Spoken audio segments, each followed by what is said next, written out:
It's a Tuesday. Welcome in. It's three-man front. Jocks 94.5. The day after a tournament that features 68 teams, 67 teams leaving in heartbreak, including one Kelvin Sampson and the Houston Cougars, the SEC. Their first basketball national title in quite some time, Pat Smith, and what a game we got treated to. What a Final Four we got treated to. That was fantastic, and I imagine the numbers for last night's game is going to be through the roof when that finally comes out. About 15.5 million people watched over the weekend. I think that number is going to be a little bit higher than that from last night. But no, it was a great game. It was nice to see the SEC finally in the 13-year drought. I was just telling you a moment ago, you know, whether you're an Alabama, Auburn fan, whatever the case may be, and we talked about it yesterday on the show, you're pulling for the SEC, right? Because I'll be honest with you, I don't know if I could take the basketball intelligentsia to kind of say, well, you know, the SEC had a decent year, but you know what? At the end of the day, you know, the Big 12 is still the best basketball league in America.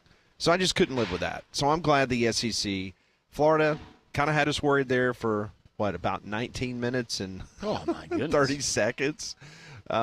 They led less than a minute, right, the entire night.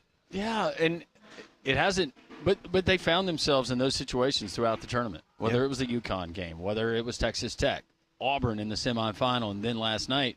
But against that Houston team, you thought, well, maybe Houston, they've got enough, just the way that they play defense and how they were getting buckets and keeping Florida under that 70-point threshold. That was going to be key. They did that last night. The streak is broken.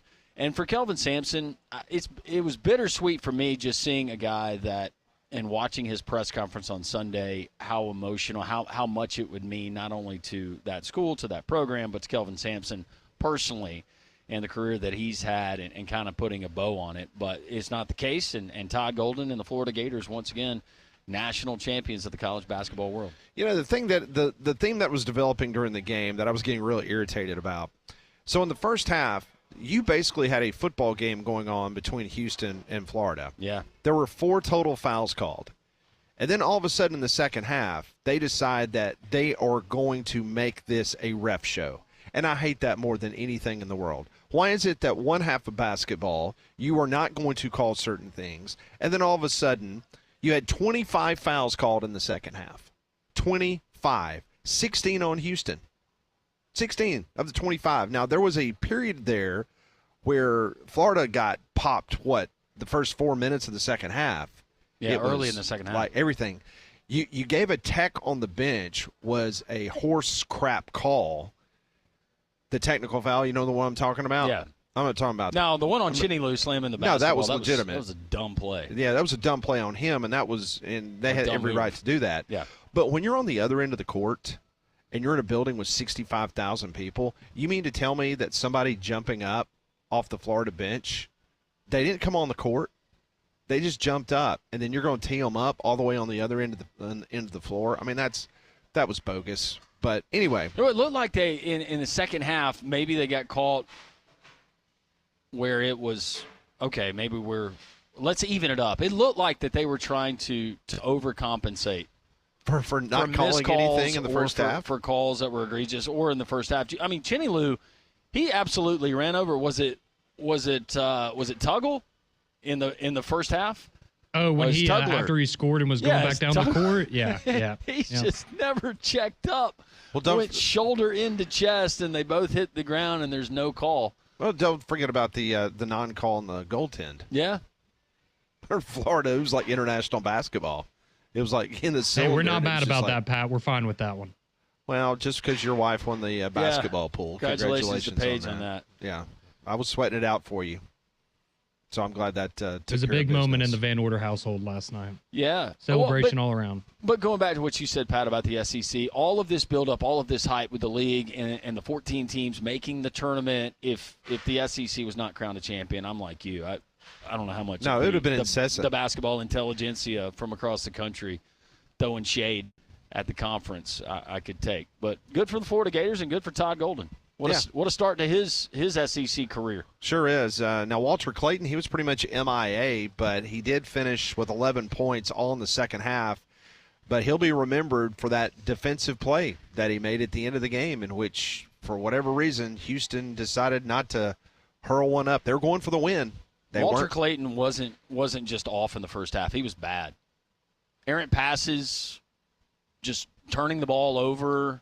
But you give Houston credit. They guarded Walter Clayton the way that you're supposed to guard Walter Clayton. What does Wimp Sanderson preach on our show every Friday? You got to guard those guys when they don't have the ball. Run to the concession stand if he runs to the concession stand. And Houston did that for the most part. But Walter Clayton was able to create, like all good scorers do, and get buckets in that second half, and they came at pivotal times. They sure did. Will Richard, he is another individual that will go down in Florida lore because he kept them in it. He had 18 points, and it was just an amazing performance there by him and the bigs for Florida. But as I go back to the fouls, man, 4 total fouls in the first half, 25 in the second half, 16 were on Houston. Gators trail by 12 with 16 minutes left. It's the third largest comeback in national title game history. So listen to this. The final 4 minutes of the game, Houston had 5 turnovers, 3 points. Kind of similar to what happened between Duke and Houston, right? Yep. Turnabout's fair play. You think people in Durham, North Carolina was kind of laughing that up last night? Watching Houston absolutely, fade into the night. The Cougars had 4 straight turnovers to end the game. They didn't get a single shot off the final 1 minute and 20 seconds of the game, including the final shot. Well, against that Florida team, you got to survive those runs, and they're going to make those runs. And you have to respond at least with a mini run of your own, and you can't go through those scoring droughts. And it came at a bad time. It was almost like clockwork. If that Florida team, and this happened throughout the tournament, if they have that thing under 10 points with about 8 minutes to go, you better look out because they're going to make their run. And they did. They have so many different ways that they can hurt you. So Florida's the first team in the modern era to win the national championship without a top 100 recruit on the roster. Think about that. Not one single freshman started the game last night. 10 upperclassmen for both teams. But not one top 100 recruit on the Florida Gator roster. Not a one. There were no 5-star recruits at all in the game, even on the Houston side. So Todd Golden, 39 years old, the youngest head coach to win it since the expansion in 1985. Before that, Jimmy Valvano had been the youngest. Here's the thing that I'm anxious to talk to Brian Edwards tomorrow. I was texting with him last night, telling him, hey, congratulations. I know that he was pretty happy. Before the season began, Florida was a plus 6,000 to win the national championship. Can't wait to hear if Brian was able to take That's some value. I really hope he did. Took a little nugget on his favorite team. Plus 6,000 to win the national championship. Where were they picked in the SEC preseason? They were in the top 5. I'll have to do some research on that. Because remember, Ty told us that Arkansas, they were 4th or 5th, right, in the preseason? So the media, picked Alabama. I was about to say, so Alabama 1, Auburn 2, Tennessee 3, Arkansas 4, A&M 5, Florida was 6th. There you go. So Florida finished 6th in the preseason. We did about as good as that as we do in football. Well, we didn't vote in this one. We can't blame us. This is when you say them. Oh, them? Yeah. It's not us. Them idiots. No, I'm just kidding. Yeah, wow. Ole Miss was picked 9th, Pat, preseason. Who was predicted to finish 15th and 16th? Oklahoma and Vanderbilt. Texas was 7th. South Carolina was picked 7th. 11th. Some hits and misses. Yeah. LSU 14. We got close on that one. Yeah, that was near. We're trying to Mike is wrapping up a work call, I'm told. So is this property work or is this I don't know. Maybe he's journalistic work. Maybe he's booking his stuff. I don't know. Could be. Not really sure. So we're gonna peak season down there. Yeah. So we're gonna open up the phone lines right now at 1-800-239-WJOX, and we will get to Mike Griffith here momentarily. Let's go to Nashville. Let's talk to Jay. We want to talk a little bit about last night's game. Hey Jay, hope you're doing well. What's up, fellas? Hope you guys can hear me good. I'm on the bus, man. But, I was already pissed off that Auburn lost this weekend. You know what I mean? I'm walking around downtown Nashville with a big, loud-ass Auburn shirt. People looking at me like I'm from another planet. And I'm confident we lost. I was going to call in to talk to Cole about it. I don't know, but I haven't been in Alabama in a long time. But last night, I wasn't able to see the whole game, but I saw the very end. But all I can say, and it's the same thing I said about Saturday, man. Houston they just gave up the draws, man. They gave some granny panty sized draws up, and I don't care about the penalties, whatever. They just gave up the draws, man. That double dribble, and it looked like everybody was scared to shoot. He's like, dude, that's the time. Put the ball up. You know what I mean? Or try to fake like you're shooting and pass it down low. But they did none of that. They just froze up. I mean, it was just ice cold. Yeah, I will agree with you on that, Jay. To me, watching Houston, the final 6 minutes of that game, you could tell they were playing really, really tight. And them the last minute, and that's why Kelvin Sampson just sat there just stunned. I mean, he even said it in the post-game press conference. He was stunned that they just did not get a shot off, period. So man, they were playing like they were having a group panic attack. You know, they just froze up like they was having the biggest panic attack. All five of them on the court, and I was just looking at the TV like, what are they doing? It was, I've never, and you can't really make no excuses. I mean, because I hear other radio shows and they're saying the same thing, the calls and all that stuff. But what I saw that last little sequence, they had the lead. All they had to do was keep going down low. I don't care. You draw the foul or whatever, but they were sitting around the 3-point line at that end too. Nobody wanted to shoot, and it's like, what are you doing? And plus, those guys are older on that team, so it was like y'all a little bit too grown to be like choking like that. That was, I mean, they was just choking on the frog right there. Hey, Jay, we appreciate the phone call. Thanks for listening. Thank you, Jay. Jay giving us a call from Nashville. Don't you agree when you were watching it last night? Did you not think Houston, especially the last 6 minutes, right after that under 8 timeout, they played tight?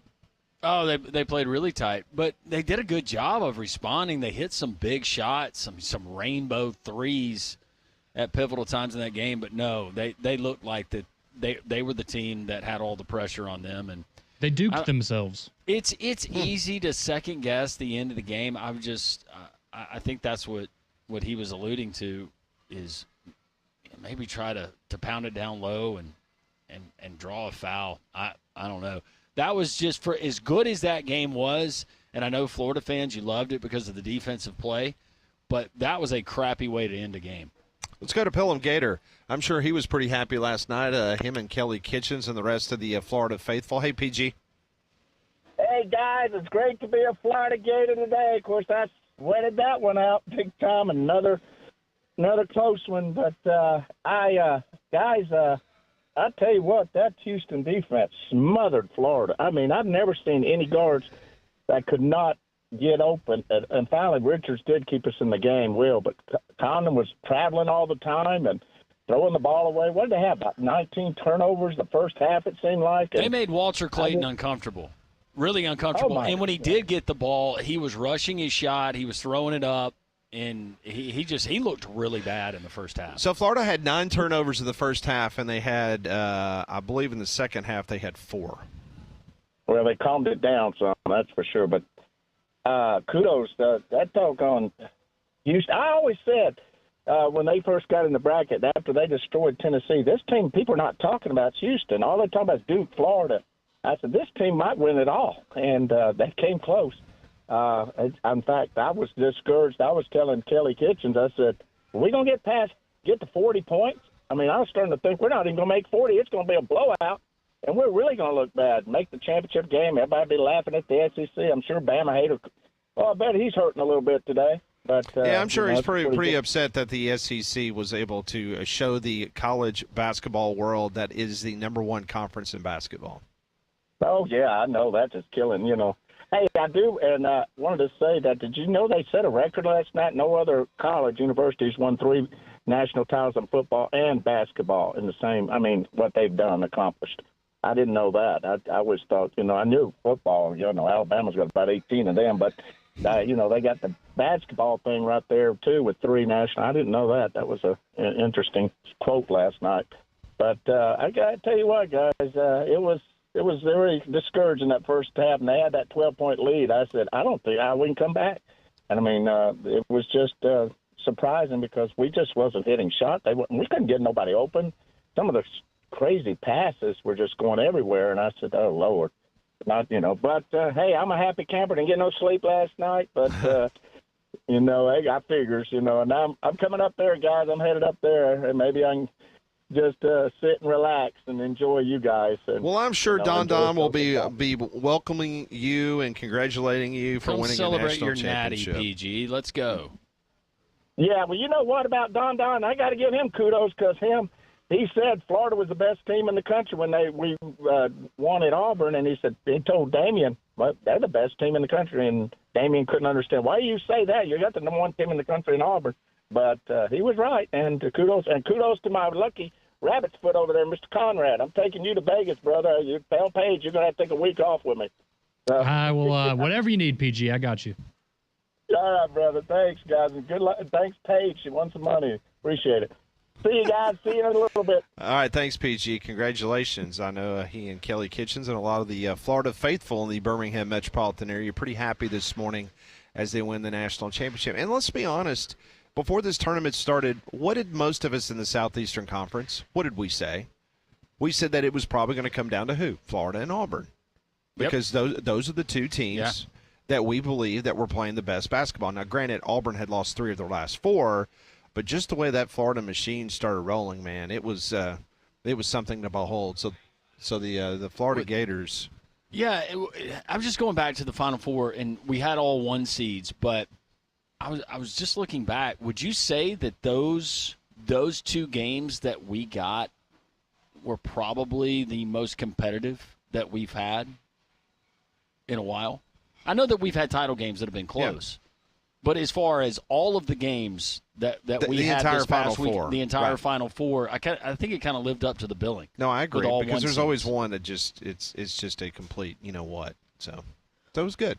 So Florida wins the SEC their first national championship in 13 years. Well, spring weather in Alabama can be really unpredictable, so that's why you need the reliability of a Trane, voted America's most trusted HVAC brand. And right now you can receive up to a 10-year warranty on parts and labor on select Trane home comfort systems. So to find out more, go and visit them at Trane.com. We will try to catch up with Mike Griffith from the AJC, the DogNation.com website. He will join us here this hour. Next hour, we'll have our final visit of the spring. We talked to him in the fall, and, of course, once basketball season started, Chris Stewart, the voice of the Alabama Crimson Tide, will get his thoughts on already some of the movers and shakers of what's going on with the Alabama roster. And then coming up at 12:30, we're going to Augusta, Georgia. It's a very special week as the Masters will get underway on Thursday. A lot of pomp and circumstance going on the first part of the week. And our guy, Doug Bell from PGA Tour Radio, and, of course, CBS Sports HQ, he's going to join us and give us his thoughts about the tournament this week. All that coming up on Three Man Front. We're live at Social Taco on Jocks 94.5.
It is 1021, Jocks 94.5. Joining us now on the Higginbotham Hotline. Joins us each and every Tuesday on this program, Mike Griffith from the AJC and DogNation.com. Mike, your thoughts on last night's national championship win for the SEC? Been 13 years since we've been able to say that. Well, I got a confession here. And I don't know any other way to do this than to be honest with you. Okay. Oh boy, here we go. He sold the property. He sold the property, Landrum. We can't go. No, we still have the beach house. The problem was some virus hit me, and I had some really bad chills, and I went to bed at 8, and I literally slept. I woke up in a pool of sweat with wet sheets at about 7 this morning and realized that I'd been on a commission. It just happens. It happens. And I apologize. I wish I could comment on. I did have those two teams picked in my bracket. I had a lot of interest in the game.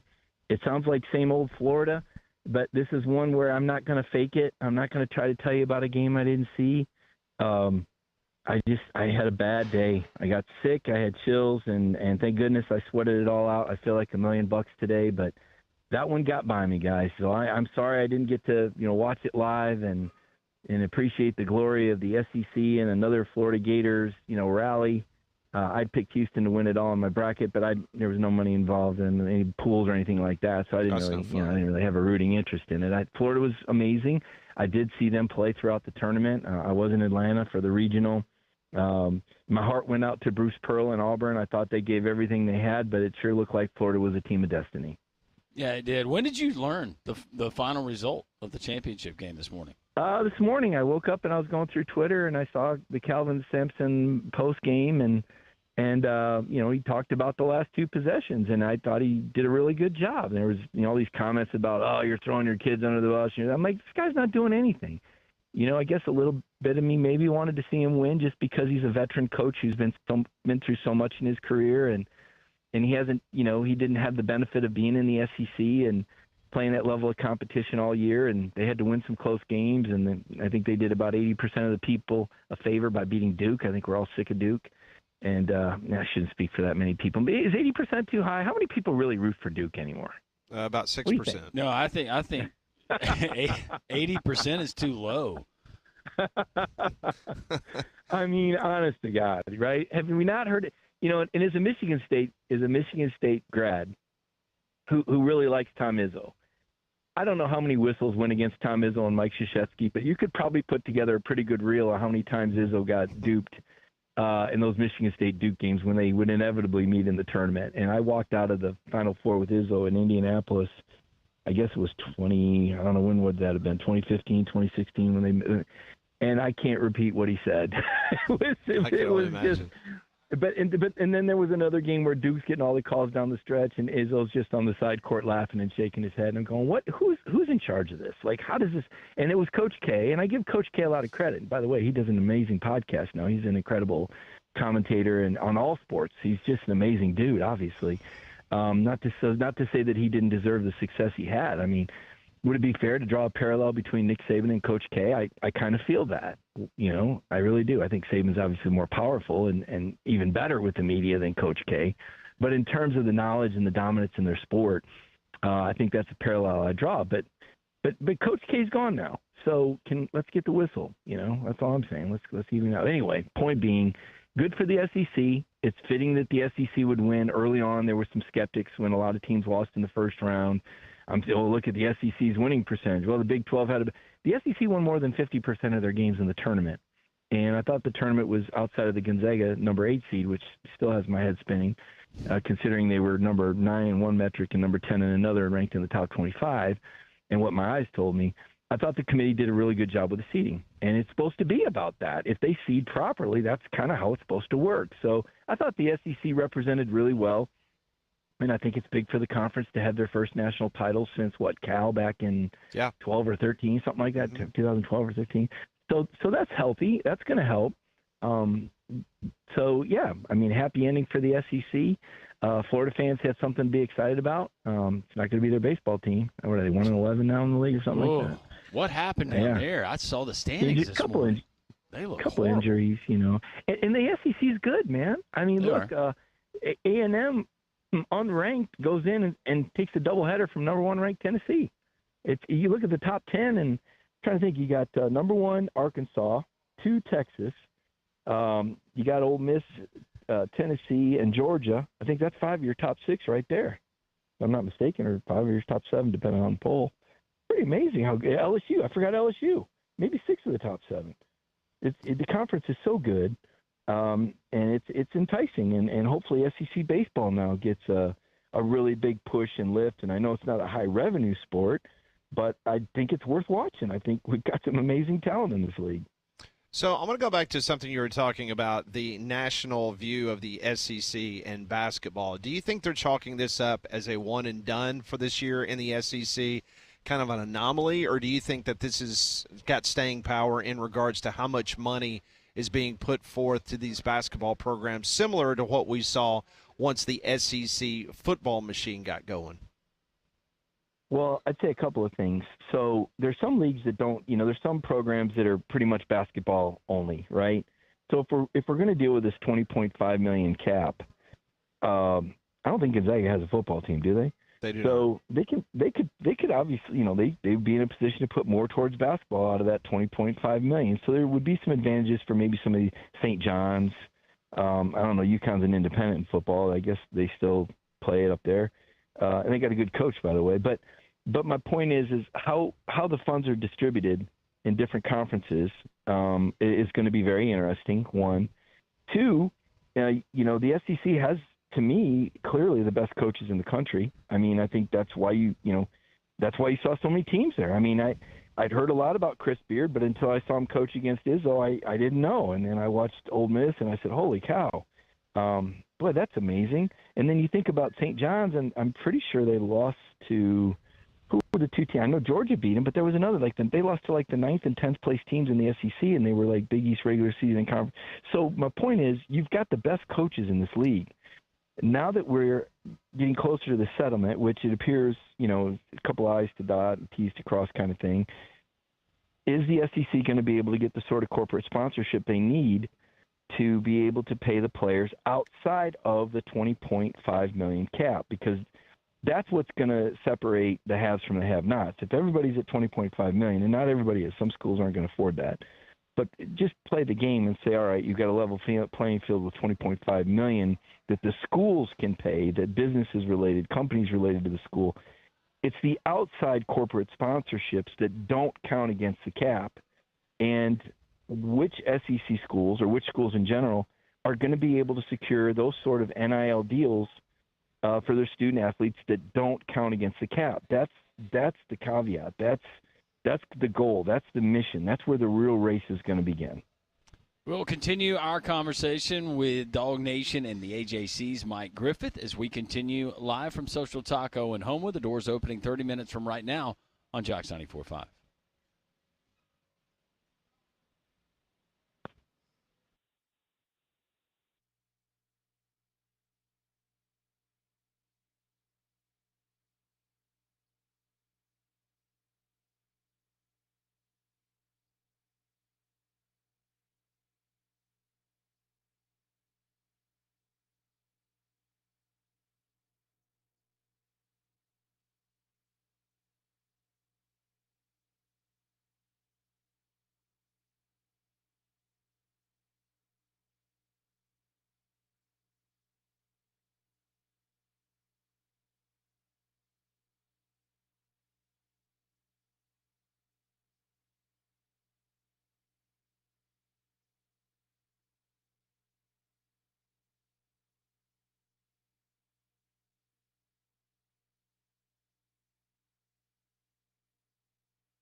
It is 10:33, Jocks 94.5. We continue our conversation.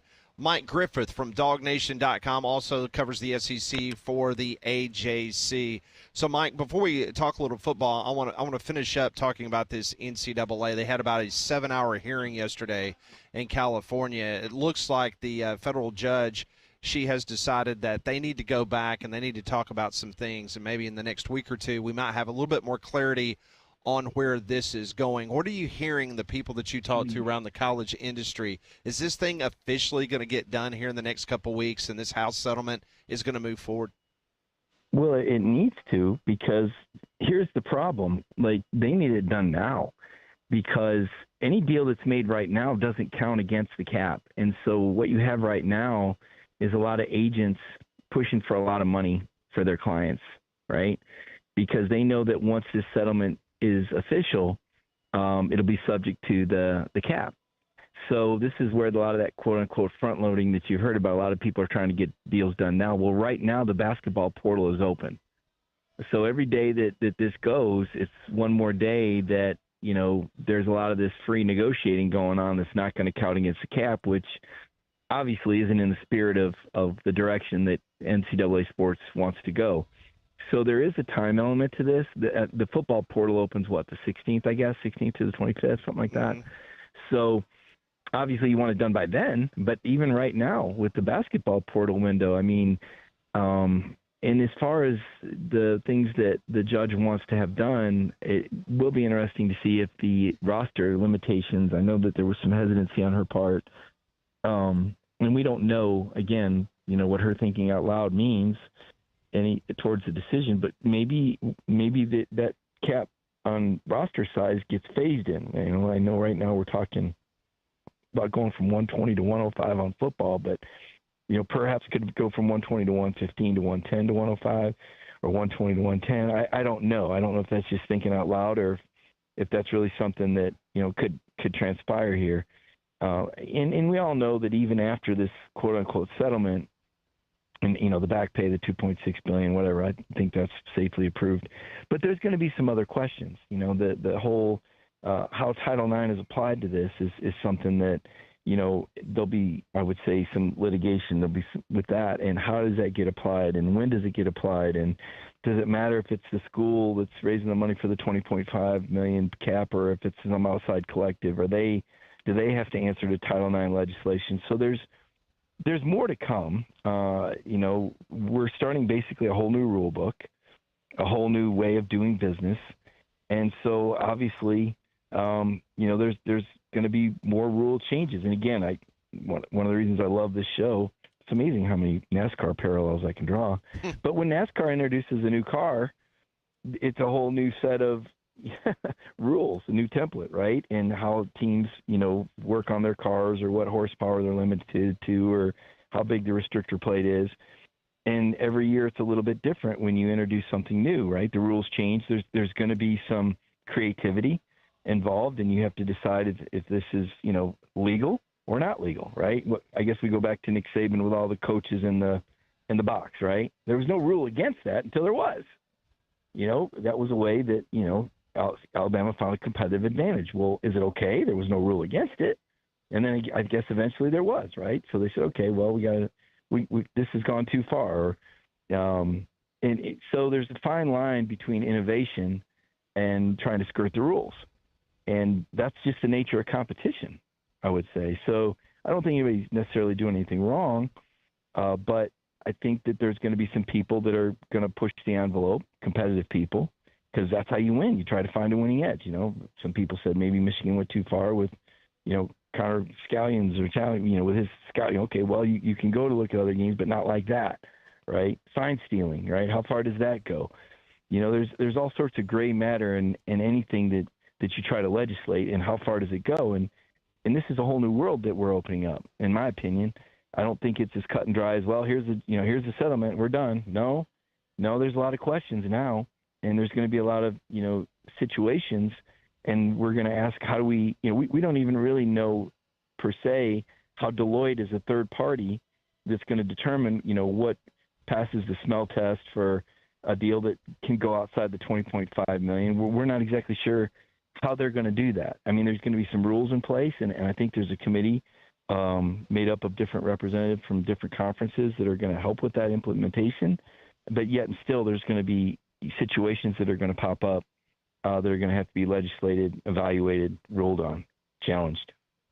Mike, when this ruling does come down, what SEC school or schools do you think that this will affect adversely the most?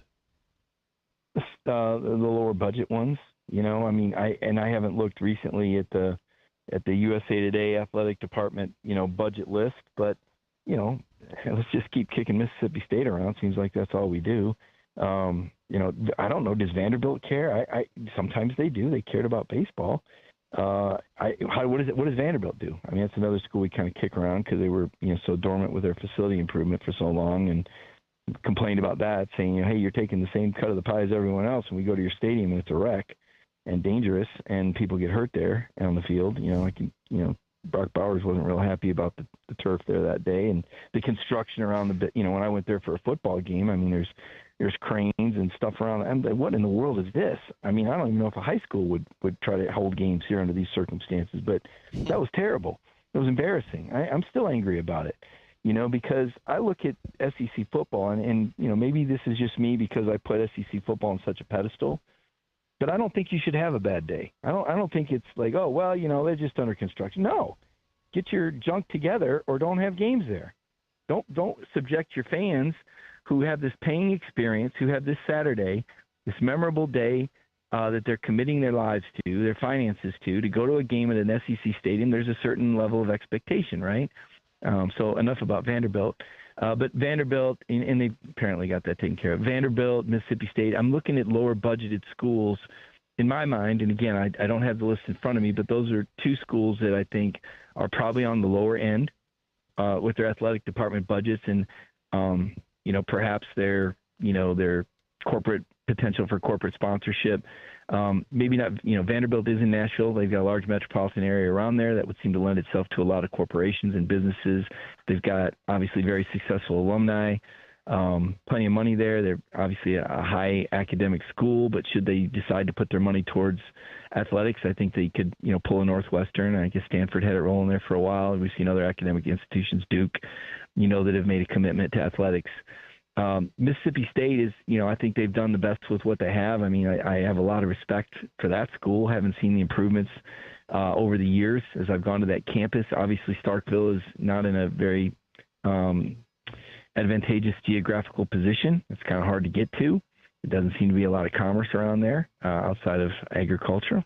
Don't want to offend any cows listening, but you know, there's, I think that it goes kind of like you think it would. The schools with money are going to benefit, and those who don't have as much money or don't have the access, you know, to, you know, some of these perhaps, you know, larger corporations, or wouldn't appeal to these larger corporations for whatever reason, are going to be at a competitive disadvantage.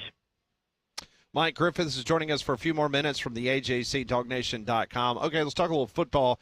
So Georgia had a scrimmage over the weekend. I was reading your article this morning in the AJC, and apparently it was intense, high energy, impressive. Kind of give us some details. What do you know? Yeah, this is a lot easier. I just want to say that anytime I start talking about like litigation and stuff, I told you, like, the Greg Sankey part of my brain tries to kick in. I'm obviously not nearly as intelligent as the commissioner, but I probably sound like a PR hack, but I'm trying to be careful and choose my words with what I know and try to be honest about what I don't know. So this is a lot easier to talk about football than it is litigation on NIL rulings and judges and courtrooms and things like that, which I suppose if I wanted that to be my career, I probably would have gone into that field. But yeah, let's talk football, right? And so I did a quarterback rankings list yesterday, and I kind of, you know, now I look at it, I'm like, I could have juggled this around a little bit, but I had Gunnar Stockton 7th, and I was trying to be optimistic with that, try to give him the benefit of the doubt. Maybe too high based on what he's done. Are you ranking the quarterback based on how the season you think he's going to have, or how good you think he is individually? Because those are two different things. You know, how would you rank the top 4 quarterbacks? Like, I looked at it. DJ Legway's got a little bit of a shoulder right now, but I still think this guy turned Florida around and has one of these amazing presences, because that's what did it for Florida. I look at Lenore Sellers, and you're already hearing, people are, whispering Cam Newton, which is just, Right. Good grief. Cam Newton was so fantastic and fabulous and amazing at Auburn. That's pretty, but you saw Lenore's take over some games. And, you look at Garrett Nussmeier and, passed for over 4,000 yards with a pretty decent touchdown interception ratio. And he looks like the most seasoned of the guys. And, of course, Arch Manning, who's just grown into his body, just like the skinny guy from New Orleans, really did turn out to be everything everybody thought he would be, maybe more, but he hasn't done it yet. But certainly, if you were a betting man, you'd bet that he would. There's 4 guys, right? And Diego Pavia, the guy beat Alabama. You got a Vanderbilt quarterback that beat Alabama and won a lot of other games with his skill set and the way he played. And I don't know if he'll be as effective, this year or even stay healthy throughout the year the way he plays. Nico at Tennessee, another fantastic kid. This guy's got an electric arm, but I don't know what the supporting cast is like. And, is he going to run a little bit more effectively and maybe not subject himself to so many hits? Ole Miss has got a new quarterback. He sure looked good against Georgia. Arkansas, Texas A&M. I mean, the league is not without a lot of great talent at quarterback right now. So dialing it back to Georgia, my question is, can you win with a Gunnar Stockton who is a game manager?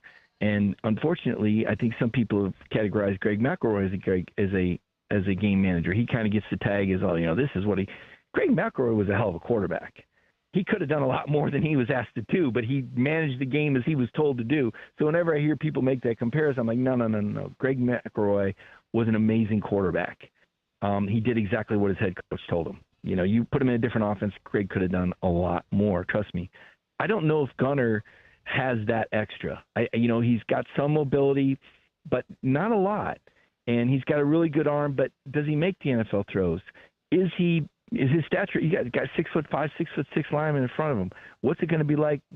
Seeing over those guys. We only have one start to evaluate. It's probably not fair. Can he speed up his release a little bit? Will they give him adequate time to pass the ball? I will say Georgia's receiving core looks really good, and so do their tight ends. I'm not sure the running back room is what anybody would want to call RBU, but it's pretty good. Frazier's a pretty good back. They like their freshmen. I don't call will be recorded. Think he's dynamic. Good Lord, I hate when this that call happens. is no longer being recorded. Sorry, I guess I don't want to hear myself on recording later.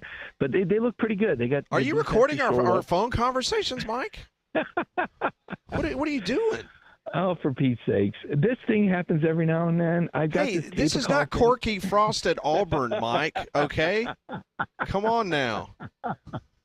Hey, you and I are probably the only two people that understands who Corky Frost is. Keep it down home, cuz. Keep it down home, cuz. This material I'm giving you is so good I need to record it. Let me tell you. That's fine. You're going to regurgitate. I'm going to play it on another show. I know what you're going to do. You're going to play it on Paul's show. We're kind of like, we're like Schenectady, New York for a comic. Like you go there, you try to do your routine, you kind of fine-tune stuff. That's what you're doing now. Then you're going to go on Paul's show. Yep. You're going to give him the A+ material.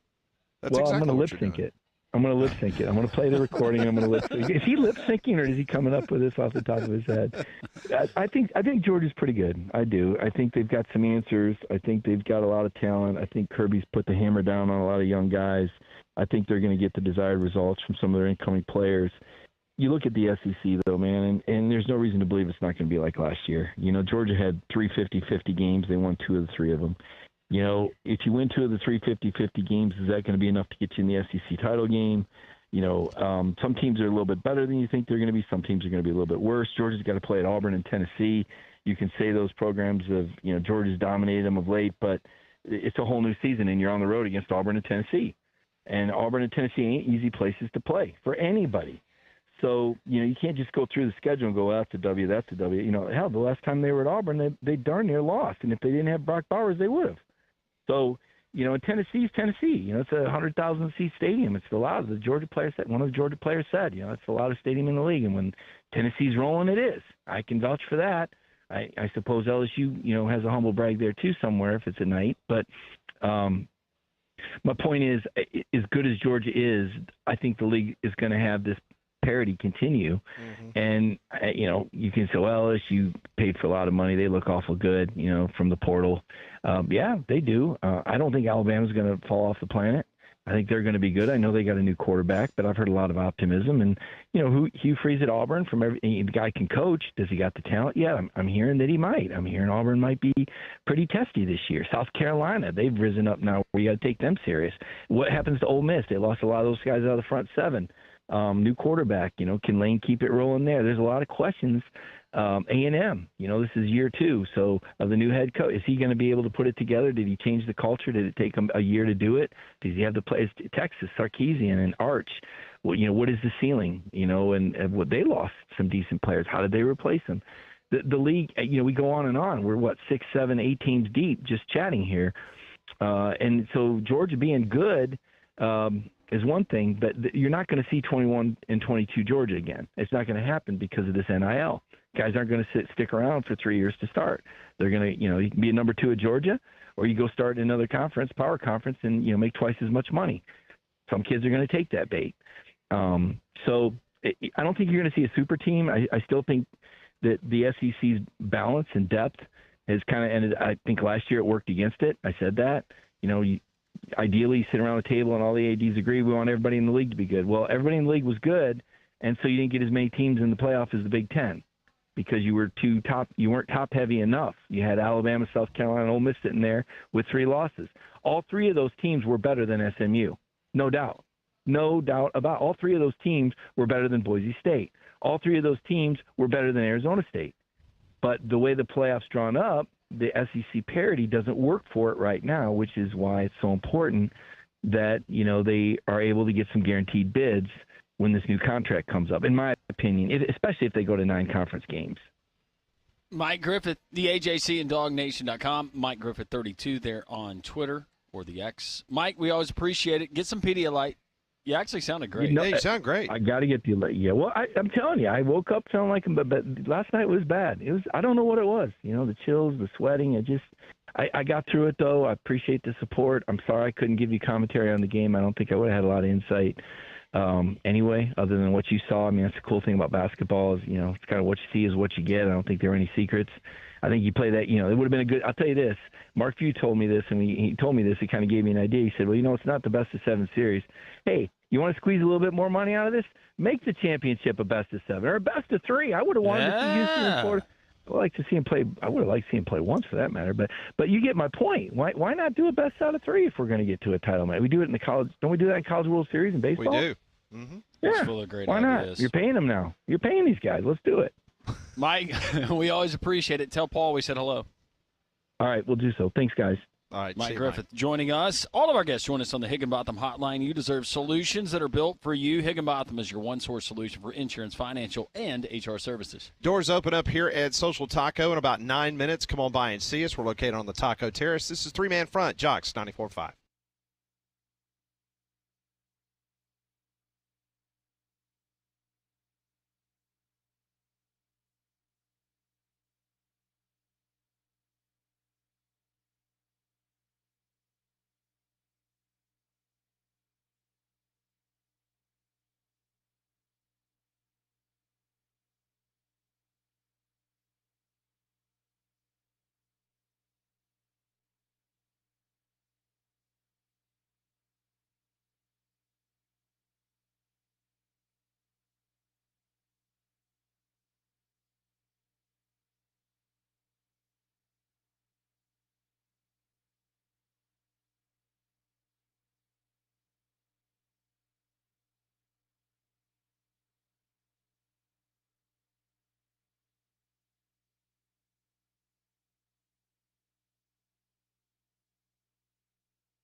Three-man front here on this Tuesday. It's a Taco Tuesday, 5 minutes away from the doors opening at Social Taco. We're here in the square next to City Hall in Homewood. Not only the mix and match tacos, try one of those buffalo chicken pizzas if you want to go with the carne asada.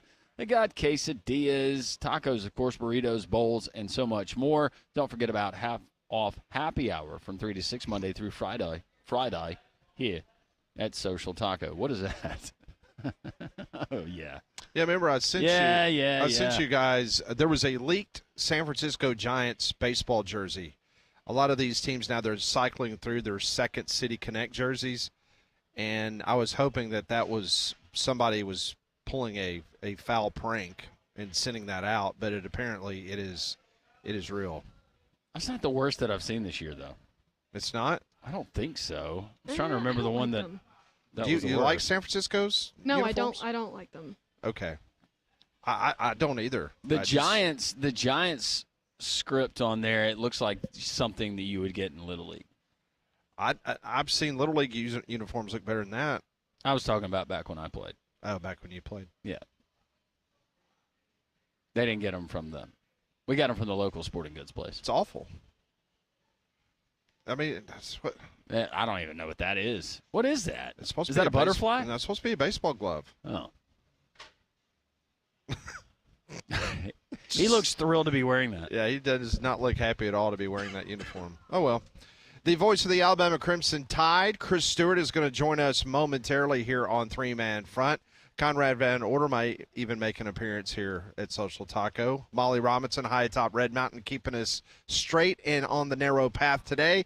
This is Three Man Front on Jocks 94.5. More from Social Taco when we come back.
11 o'clock, the doors are open. The guests are arriving. Gringo is here. PG celebrating a Florida National Championship in men's college basketball.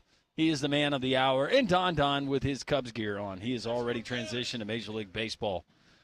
Florida wins it last night over Houston, 65-63. Todd Golden becoming the youngest head coach to win a men's national basketball college championship since 1985 with the expanded tournament. So congratulations to the Florida Gators and congratulations to the SEC. We're live here at Social Taco. We're going to be here until 2 o'clock as we broadcast every single Tuesday.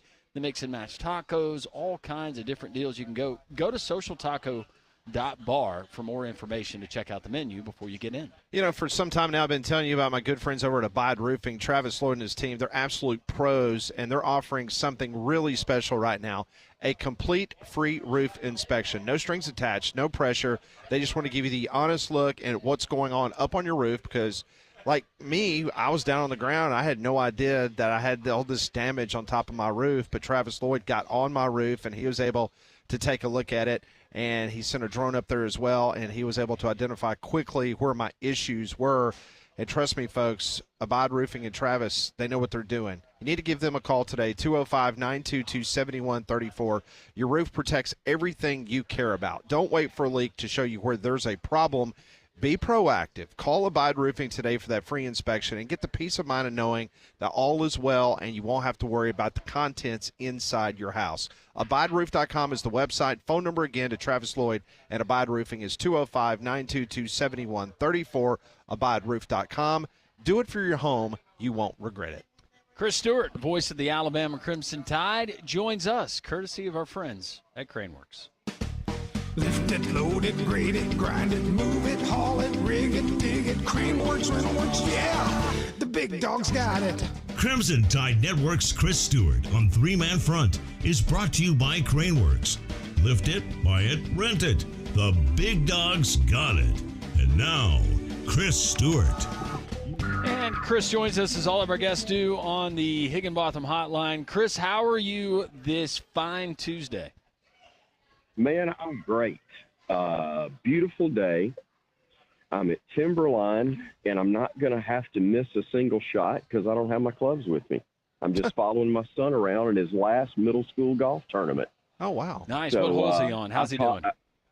He will tee off at noon, representing for the final time Bumpus Middle School in the Birmingham Metro Middle School Tournament. So he is he will move on and hopefully be a high school player next year, but it's his last time in middle school. Do you, and I'm curious, do you ride? Are you in a cart following him or are you walking with him? I will cart today because I've got a baseball game tonight in Tuscaloosa I'm doing for SEC Plus. So I need to be down there at 4. So I will, in the event things are running long, I need to be able to get back to the clubhouse. I will be able to do so a little quicker. But I walked the other day and enjoyed it. They play 9-hole matches, so walking and following around is kind of a cool thing, especially when it's a easy to maneuver course like the one I was on in the last week. So yeah, I've done both. I will do both. When he plays this summer, and it's 18 holes, Pawpaw's going to ride usually most of the time, but it's fun to be able to watch if you enjoy him doing. Chris Stewart, that he loves doing, really good. That's awesome. That's Chris Stewart, the voice of the Alabama Crimson Tide, joins us for the final time for the spring here on Three Man Front. He'll be back for the football season, but we thought we'd give Chris a couple months off to kind of, recharge those batteries. But before we put a bow on this basketball season, Chris, I want to get your thoughts on last night's game and your impressions of what Florida was able to do. Many of us had predicted that, Florida was going to be the team most likely. We were hoping Alabama and Auburn would have been in the national championship game, but if not, we felt Florida was the team most likely to cut the nets down. Your thoughts after last night's win over Houston? First of all, I was thinking about it leading up to it, a month ago, and I've let my mind wander there a couple of times. Let's be real. It would have been absolute Armageddon if Alabama and Auburn had met for the national championship. I mean, really and truly. I mean, I understand what what the Alamo was in San Antonio, but this would have completely done in. Yeah, San I don't know if that Antonio would have been Alabama good for Auburn our had state. played for a title. I would like to have found out, but look, I mean, come on. We know how it is when it's just a matchup. Can you imagine if the Natty was on the line, for crying out loud? So it was Florida was the best. They were fantastic.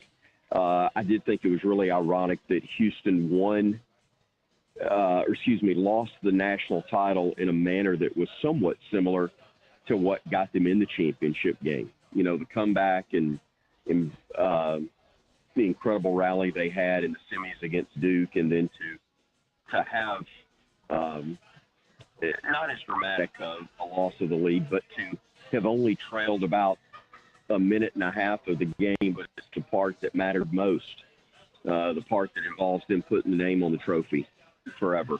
And it was great effort on Florida's part to continue to just stay with it. I think that's where them having been in that spot several times was obviously to their benefit. They weren't rattled by it. And Houston had made several comebacks as well, but I just thought Florida was a better offensive team. They're great defensively, as Houston was, but I think their ability to get the ball in the basket, just Houston's not consistently as good with that. We've seen it in some matchups that Alabama's had with them in the last 2 to 3 years. You know, if you can match them from an intensity standpoint on the defensive end of the floor, but if you're just a better scoring team, rarely does that happen where offense can beat defense. But if defensive pressure is similar, then the better offensive team is going to often win, and they just couldn't find the basket late, and Florida could. Florida's tough, and the fact that they didn't build more of a lead, talking about Houston in the first half, without Walter Clayton shooting the ball well at all, that I thought was going to come back and bite them, and it finally did. Chris, I do want to ask you about the latest roster additions for Coach Nate Oates as he continues, and Alabama does, like every other program in the country, navigating the transfer portal with a couple of guys maybe you don't know. They're on the fence. They're going to test the NBA waters, guys that their eligibility has expired, other guys that have transferred out. What is your best guess as to what this roster looks like when it's all said and done? Oh, man, you're forcing me to go to the notes on this because I think I actually did screenshot something that had been put out the other day or in the last day or two. But frankly, I'm not 100% sure what that'll be. I know that we're still waiting to hear on Jared. We're still waiting to hear, obviously, on Lemaire's foul line, and still waiting to hear on, good grief, help me out. Would it be Reed? Yes, Darion Reed. Thank you. I think with LeBaron, it's coming back or going to the NBA draft. I think with Darion, it's probably staying or portal. And while I think that could happen with Jaron, I think he's back in Tuscaloosa again. I think all three of those guys that we just talked about ultimately will wind up in the NBA. I think they all have that capability. There's obviously a jump that needs to be made, more so for Darion and for Jaron. And Darion's is probably because of the time that he missed due to the injury. I think if he had played a full season, he was trending towards being something really special that would have helped Alabama, but also would have helped him if he really wants to go pro early. Whether that means after 1 year or two, I couldn't speak to that. But I think those three guys very, very well could be back in an Alabama uniform, and you put them with the other names that we've already seen committed, plus the trust factor in Nate being able to fill in the other gaps because of how he's done it in the last 3-4 years. I will be surprised if this team is ranked outside the top 10 nationally in the preseason. It's almost from a basketball standpoint, in Nate we trust, because you didn't know what this roster was going to look like the last 2 years, and he's put you in back-to-back Elite Eights for the first time in program history. And, there comes a point you don't just say it's going to automatically happen, but you trust that the guy that's in charge has got a system in place that's going to allow him to be successful. And we know that once he gets guys on campus, he's able to coach them at a level that will be really, really impressive. I'm disappointed to see Mo Diabate go because I hate to lose him. Obviously, what he's meant, great young man, love getting to know him and have him around the program, or have him be such a crucial part of the program. But at the same time, not shocked. I mean, he's one of those guys that probably, is told at Kentucky, here's the money we're able to offer. We're going to make you more of a focal point of what we're doing. And I'm just guessing when I say this, but that's kind of what I could hear being said to him somewhere else, especially at a place like Kentucky. And, a good opportunity for him short term. I do believe that, I'm certainly not pulling against him, but I think we're seeing from other guys leaving in comparison to guys who have stayed, where you can absolutely achieve what you want to achieve, both short-term and long-term, coming through NATO's system, being at the University of Alabama in that basketball program right now. I don't think there was a time where you would have gone, well, I understand Kentucky's Kentucky. And let's be clear, Kentucky is still Kentucky. However, I think you can get the same thing done in Alabama right now as easily or better than you can in Lexington. It's just that good of a situation now in Tuscaloosa with what Nate has built, and it's not a one-time flash-in-the-pan deal. This is, for him to build this the way he has, given the circumstances of COVID, followed by the changing landscape with NIL and everything else, to me is a very, very remarkable story.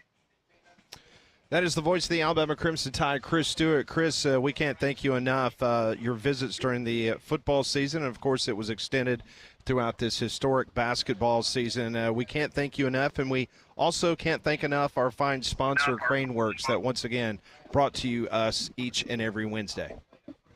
Yeah, David Upton's been great to you guys for years, and frankly, I've gotten to know David through being on with you guys, and he's become a friend, and I really appreciate him, but I'm also honored that I get a chance to tell you about his company every week, and we told you whether you're looking for, to do a job yourself on a rental basis, or if you're looking to buy, Craneworks is a great company to be involved with. You get all the info online at craneworks.com, but I'm thankful that David's given me the chance to be on with you guys every week, and, you can call me anytime if something pops up, and happy to always visit with you. Chris, thank you so much. We appreciate it, man. And you got it, guys. Tell your son Take good care. luck. Yeah, All good right. luck. Hit them straight. That's Chris Stewart, voice of the Alabama Crimson Tide, joined us on the Higginbotham Hotline. You deserve solutions that are built for you. Higginbotham is your one-source solution for insurance, financial, and HR services. Oh, built Ford tough. Dobbs Ford in Birmingham, Parkway East. That's where you can find Joey and Rachel Goshen. That is the husband and wife that are managing partners there at Dobbs Ford. But it's a family atmosphere. It's not just the Goshens. It's everybody there at Dobbs. I tell you about it all the time. That's what separates them from a lot of other dealers. You get some of the same inventory, but you're not going to get the customer service you get there at Dobbs Ford. And on top of that, there's no hidden print that you're missing. You're going to get the best deals. They'll beat any competitor's price. It's a no-hassle process. Alabama's largest showroom selection is there at Dobbs Ford, from the Explorers, the Edges, the Escapes. How about a Mustang, the F-150s, the Broncos Sports, DobbsFordBirmingham.com. Go see and feel the difference at Dobbs Ford when you do so. Tell them Landrum from Jocks 94.5 sent you. So the biggest Florida fan last night is sitting to my right, and I'm not talking about Pelham Gator. He's going to join us next on Three Man Front and tell us what he's going to buy with all that money he just made last night. Conrad Van Order joins us next on Three Man Front.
It's 11:18, Jocks 94.5. I think everyone around the Southeastern Conference, except maybe in Athens, Georgia, maybe celebrating the Florida victory last night, the national championship for the SEC.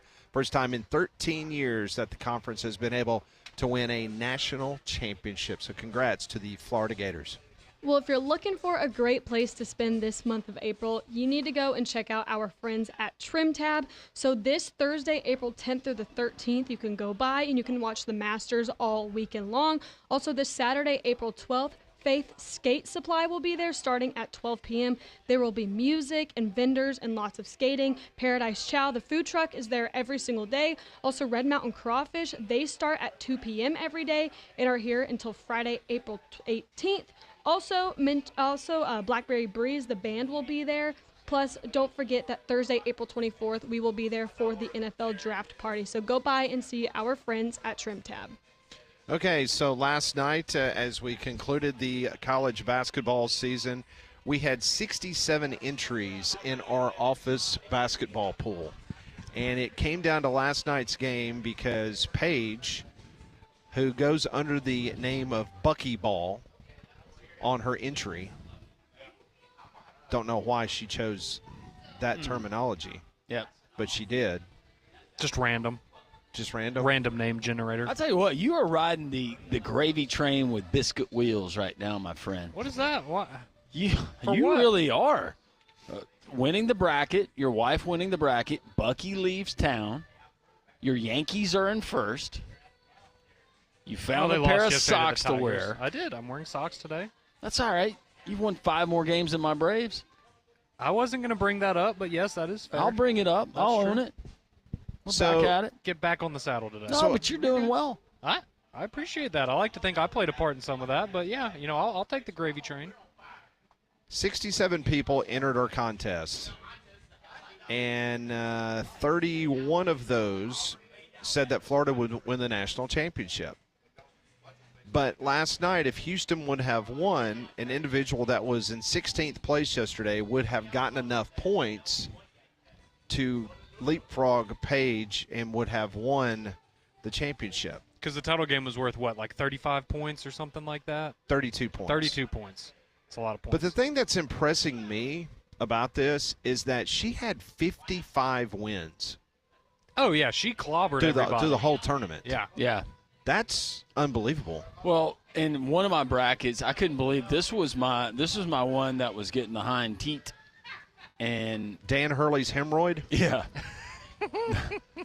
That was the one. Name. This is my wife's. Name. Tommy Joe Eagles. Yeah, and then I don't know where Grant Sears'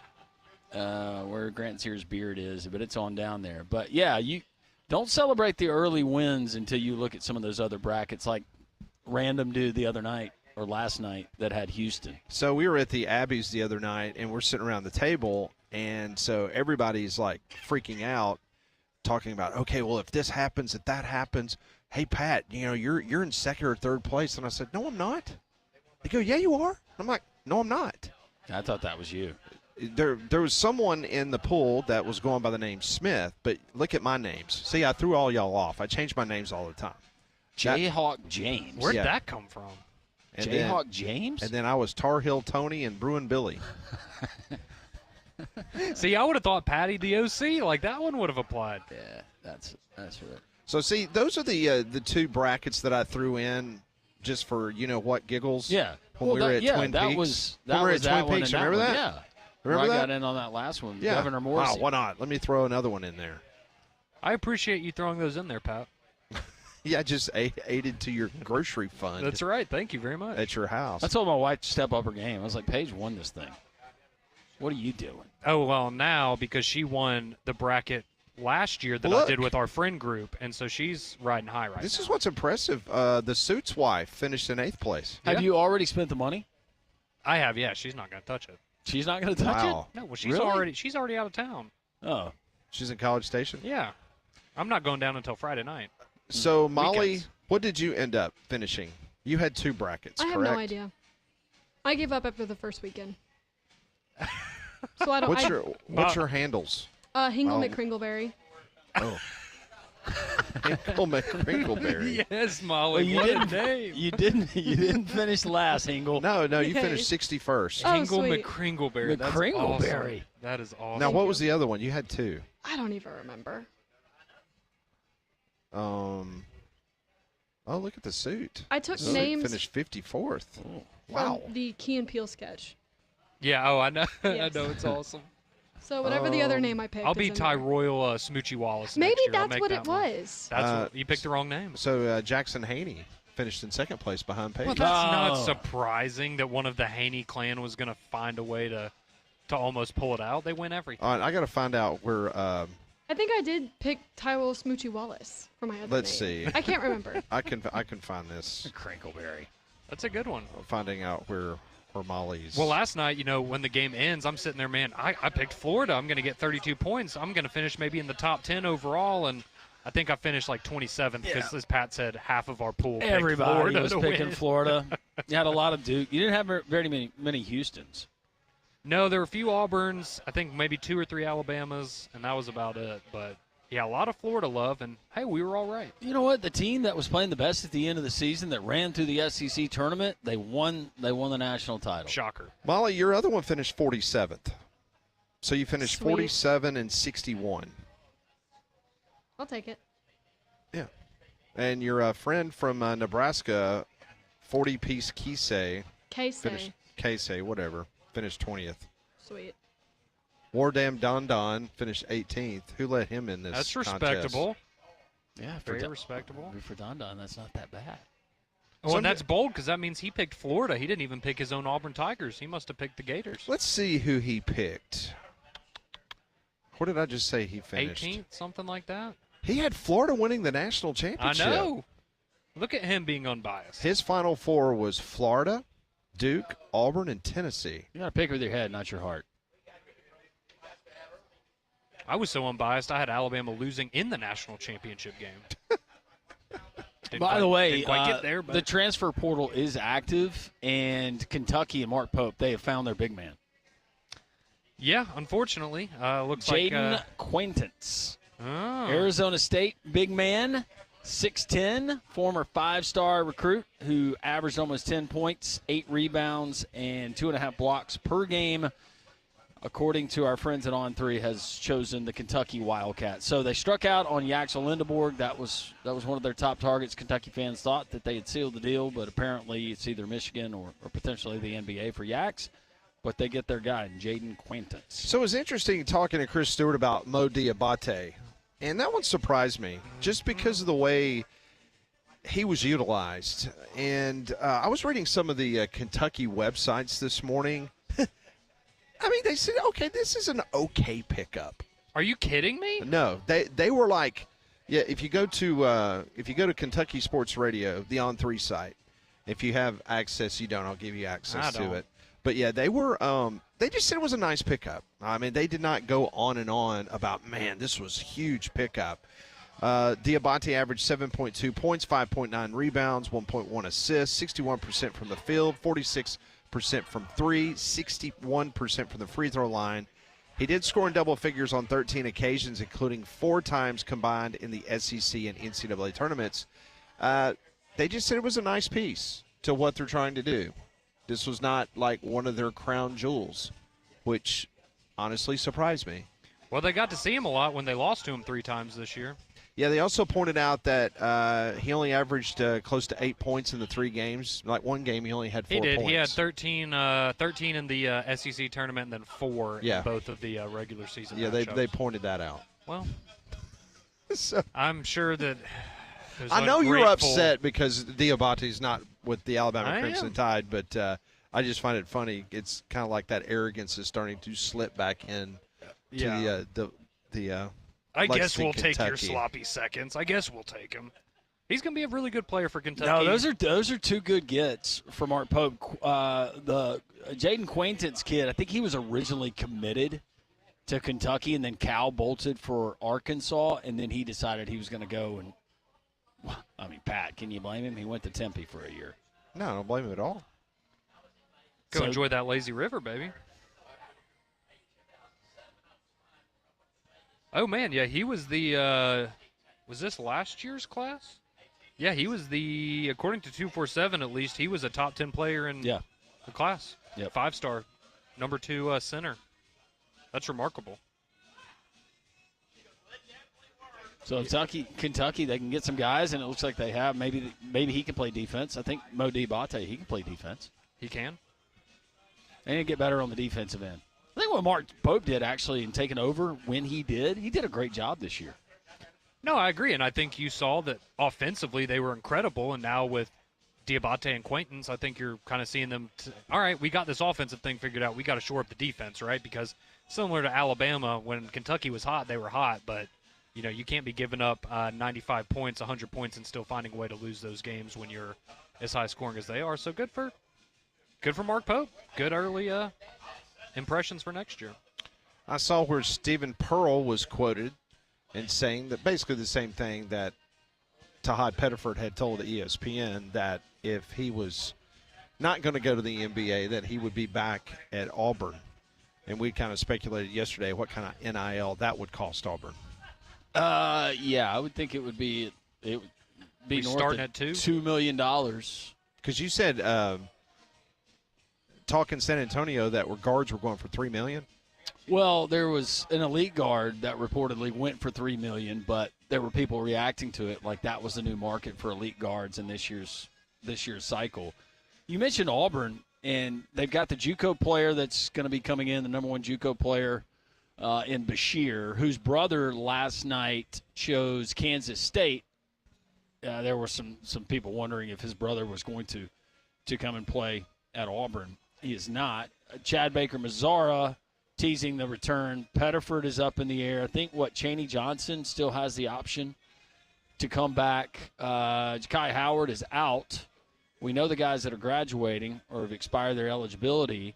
And then you've got some talented freshmen coming in. You got the kid from UCF that just transferred in, but there's probably, 3-4 more spots for Auburn to try to fill. But I would think, namely, Conrad, it would be big man. Yeah, you're definitely going to need to find a way to replace Cardwell, Janai Broom, and what they brought to you down there, both offensively and defensively, especially in the sake of Dylan Cardwell. I will tell you this about Auburn. So we talked about, you bring up Pettiford.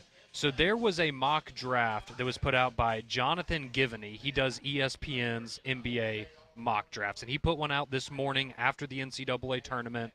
No surprise, Cooper Flagg's going to be the number 1 overall pick. I did think this was interesting, though. So he has Yaxel Lindeborg, 27th overall to the Nets. That seems pretty consistent with others I've seen. He has Walter Clayton going 28th overall to the Celtics. And then early in the second round, he has back-to-back picks, Janai Broom to the Spurs, 38th overall. And then 39th overall, he has Tahad Pettiford to the Toronto Raptors. Also, no LeBaron Philon in his 2-round mock draft. Huh. So interesting. Maybe if you're an Auburn fan, that I don't know what the number is for Pettiford. If he has I think to be you a like first-round that. pick No, to go. you like that if you're an Auburn fan. Yeah. So maybe that leans to him coming back, and certainly for Philon, I think if you're not getting a first or second round grade, why would you not be coming back? Where did you say Yaxel Lindeborg was? Was ahead of Walter Clayton. He was 27th overall to the Brooklyn Nets. Interesting. Which is not a team I would want to go play for. Yeah, but he's up there. He's from New Jersey. Yeah. Be Go close back to home. family and at that point. Oh, I mean, at that point, Come you're on, fine. Conrad. But no, I know. But you're like, man, 1 pick later, I go to the Celtics. I mean, you just got $600. Drastically yeah, that's true. Add a lot more zeros to that, and you're like, yeah, I love Brooklyn. That's true. I want to play here. Is what's his name still affiliated with a Jay-Z? Yeah. Yeah. Okay. Well, $600 here is probably the equivalent of $10 million in Brooklyn. It so actually is. to be fair. Yeah. We are live at Social Taco. BB has just arrived. Come on up here on the Taco Terrace and enjoy us for lunch. This is 3-Man Front on Jocks 94.5.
It is 11:36. Jocks 94.5. We're live at Social Taco. Come up and see us. Doors are open. The folks are gathering here on the terrace. Come by and see us.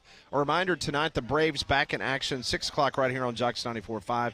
Zach Wheeler on the bump for the Phils. He's 1-0 with a 1.38 ERA, taking on Chris Sale, who is 0-1 with a 5.40 ERA. The Braves 6 games back in the National League East. But today is a very special day. On this date in 1974, Hank Aaron passed Babe Ruth on the all-time home run list. Very historic night there in Atlanta, Georgia. Well, springtime is here, and maybe it's the first time that now that the grass is coming up in most of our yards, you're looking around outside and you're going, golly, that just doesn't look good. Well, great news. Second-generation masonry, they specialize in residential and commercial construction. They can improve your outdoor look. They can do anything when it comes to cementitious products, whether it's concrete cinder block, stonework, you need a decorative driveway, you need a outdoor kitchen, maybe a fire pit, fireplace, just in time for entertaining folks. They can do it as well. Second Generation Masonry, secondgenerationmasonry.com, residential and commercial work. So if you're an estimator or a project manager or a superintendent or a owner of one of those companies, you need a reliable sub, Second Generation Masonry. Get the free quote today. Every project they do comes with a 1-year guarantee. SecondGenerationMasonry.com. Always tell them Landrum from Jocks 94.5 sent you. Okay, so last night into the I'm sorry. I kept it together through that whole thing. People are going to remember that one, that's for sure. Goodness. Oh. So the college basketball season ended last night, and as soon as it ended, everybody is popping out with their preseason picks for next year, top 25. And it's all over the board when you look at where Alabama and Auburn is. I'm sitting here looking at ESPN's top 25 early look. They've got Kentucky at number 6, Arkansas 7. I'm scrolling down. They got Bama 11, Auburn 12th. Now that's ESPN. You've got a couple other. Yeah, so John Rothstein, he from CBS, he put out his top 10 this morning, or top 25, excuse me. He had Alabama at number 4. He has Auburn at number 12. We have, let's see, 247 Sports. They had they had Auburn at number 3, and then they had Alabama at number 12, I believe. That's correct. Then on 3. They have Alabama at number 3 and Auburn at number 15. So it's completely flip-flopped on some of these places where you'll have one in the top 5 and one there in the teens, and then ESPN with them back-to-back at 11 and 12. So kind of all over the place, and we don't know what the rosters are totally going to look like. If Pettiford comes back for Auburn, if Philon comes back for Alabama, those are going to be big boosts, obviously. So we'll see how it all shakes out. But, yeah, it's always fun watching people try to put together these lists 2 hours after the national championship game when there's still 800 kids in the portal, like Landrum told us yesterday. But yeah, that's the part that I just don't understand. I mean, when you're putting these lists together right now, because it's so fluid. Like, why in the world? I mean, good luck. I mean, and we just gave everybody a little example where 247's got Auburn at number 3, but they got Alabama at 13. And then on 3 has essentially the exact opposite, where they have Bama at 3 and Auburn at 15. It's like, okay, well, one thing's for sure. The good news is both Alabama and Auburn are going to be ranked. Based on all these so-called early predictions and thoughts, they are absolutely thinking that Kentucky is back. All right, I'm going to go back to exactly on this day, 1 year ago. One of our way too early top 25 for this past basketball season. They had Duke at 1. Purdue at 2, Iowa State at 3, Baylor at 4, UConn at 5, Gonzaga 6, Marquette 7, Kansas 8, Bama at 9, North Carolina 10, then Arizona, Florida at 12, Houston at 13, Kentucky 14, Seton Hall, 18, Tennessee. Wait, they had Seton Hall in the top 20? They had Seton Hall in the top 20. Seton Hall, I think, won 5 games this year. They weren't very good. Look at this one at number 22. Pat, what's your instant reaction? They had Miami at 22. And then UCLA, That's Creighton, awesome. and Dayton. They did not have the Auburn Tigers in there way too early. Top 25. On the top 25? No. That just That just goes to show you that it's a crapshoot at So this point. So be careful when you read some of these if you're looking at these way too earlys. Now maybe the SEC will get more love and get a little bit of credit because of the strength of the league this year, but some of those teams, that was copy and paste. So Pat, you asked about Seton Hall. They were in the top 20 of that list. They went 7-25 this year. So did they win more than Miami? I think it's about neck and neck. Let's see. Miami won. How many games did Miami win this year? They won 7. They won the same amount of games. Okay. They had Rutgers at 16. They had Seton Hall at 15 and Rutgers at 16. Well, here's the crazy thing about Rutgers. So after Cooper Flagg, the 2 and 3 picks in the NBA draft are going to both be Rutgers players, and they didn't even make the NCAA tournament. And they have 2 of the top 3 players in the NBA draft. Wild. Talk about a disappointment. That is something else. That is crazy. Miami didn't win a game on the road. I wonder if this year. guy is still employed. I'm going to look up his. I don't want to give his name now. It's a reputable outfit. I don't know. We don't need to get him on the show. Aha. That's where he went to school. All right. Oh, yeah, that's why they, yeah. Does that tell you everything you need to know? That makes sense why one of those all there in your schools- bio there, fella. Yeah. Yep. All makes sense now. Well, it was a record-setting year for the SEC. They end the 13-year drought of winning the national championship. 14 tournament teams. That was a record. A record 7 teams in the Sweet 16. Record tying 4 in the Elite 8. 2 Final Four teams and a national champion. That's a remarkable season. That is one that we will never forget. That is not bad at all for the SEC. Saw Greg Sankey. Few moments of consternation as he was sitting there on the front row right behind Todd Golden. He posted a picture today of him flying home, and his seatmate was Nate Oates flying back home together. Commercial. Sankey? Oh, sorry. That was Greg Byrne. Greg Byrne, not Greg Sankey. Sorry, I was about to say, Greg. well, that's a different Greg. That was an interesting 3 seats right there because Landrum showed me the picture earlier of. I was amazed that Nate Oates and Greg Byrne were flying Southwest. I was too, but they are the official airline of the Southeastern Conference. Are they not still? But it's still a trash airline, though, right? What? That's what y'all told me. I didn't tell you that. My opinion changed drastically after last summer. I remember that. The only way that my wife made it to San Antonio was because of Southwest. Well, they actually Conrad told me it was trash. I said that I was a big fan of Southwest because that's where I always grew growing up. And then we went to media days. Pat was like, "So how was your flight?" Have you ever flown Frontier? I have not. How about Spirit? Okay, I haven't either. Nope. Only Southwest, Southwest, American, and Delta. I flew Spirit once because it was for our honeymoon. That's the only flight we could get out and get down there the same day. It was. Is that this?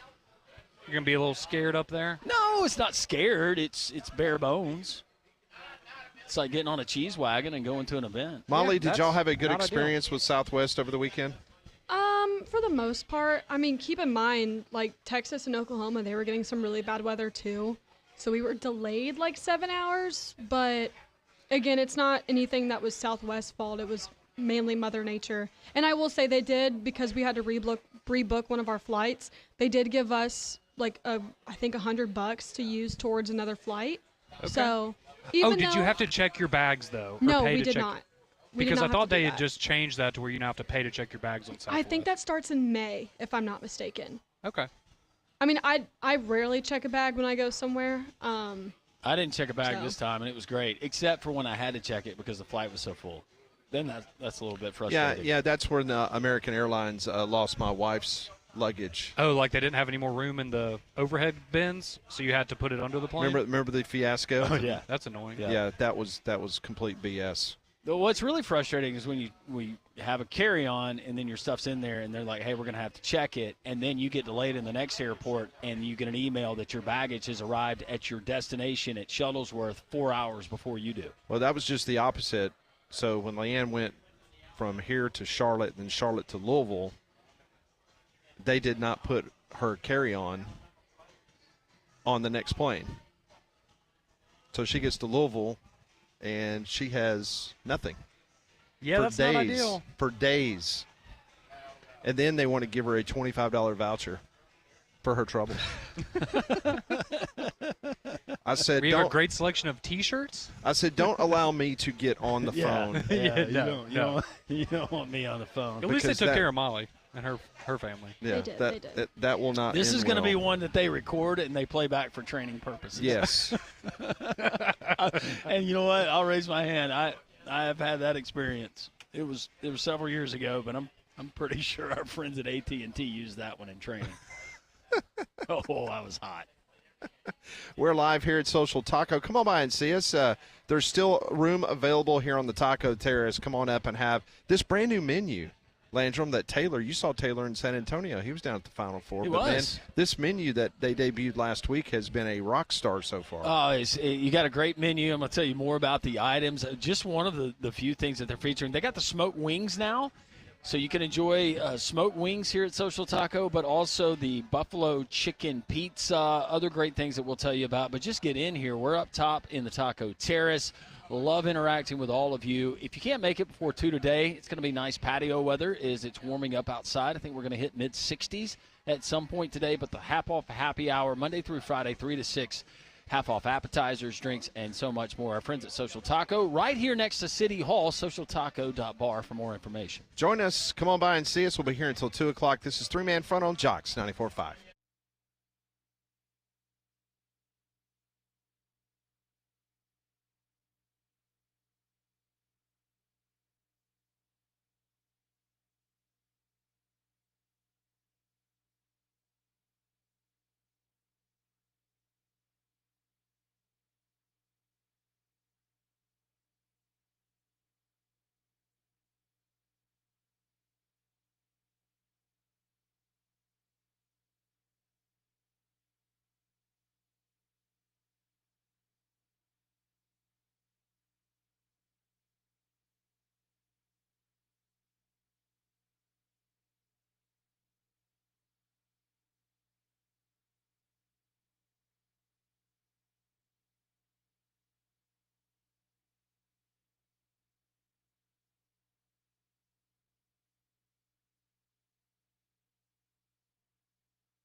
9 minutes in front of the hour. Next hour at 12:30, we'll go to Augusta, Georgia.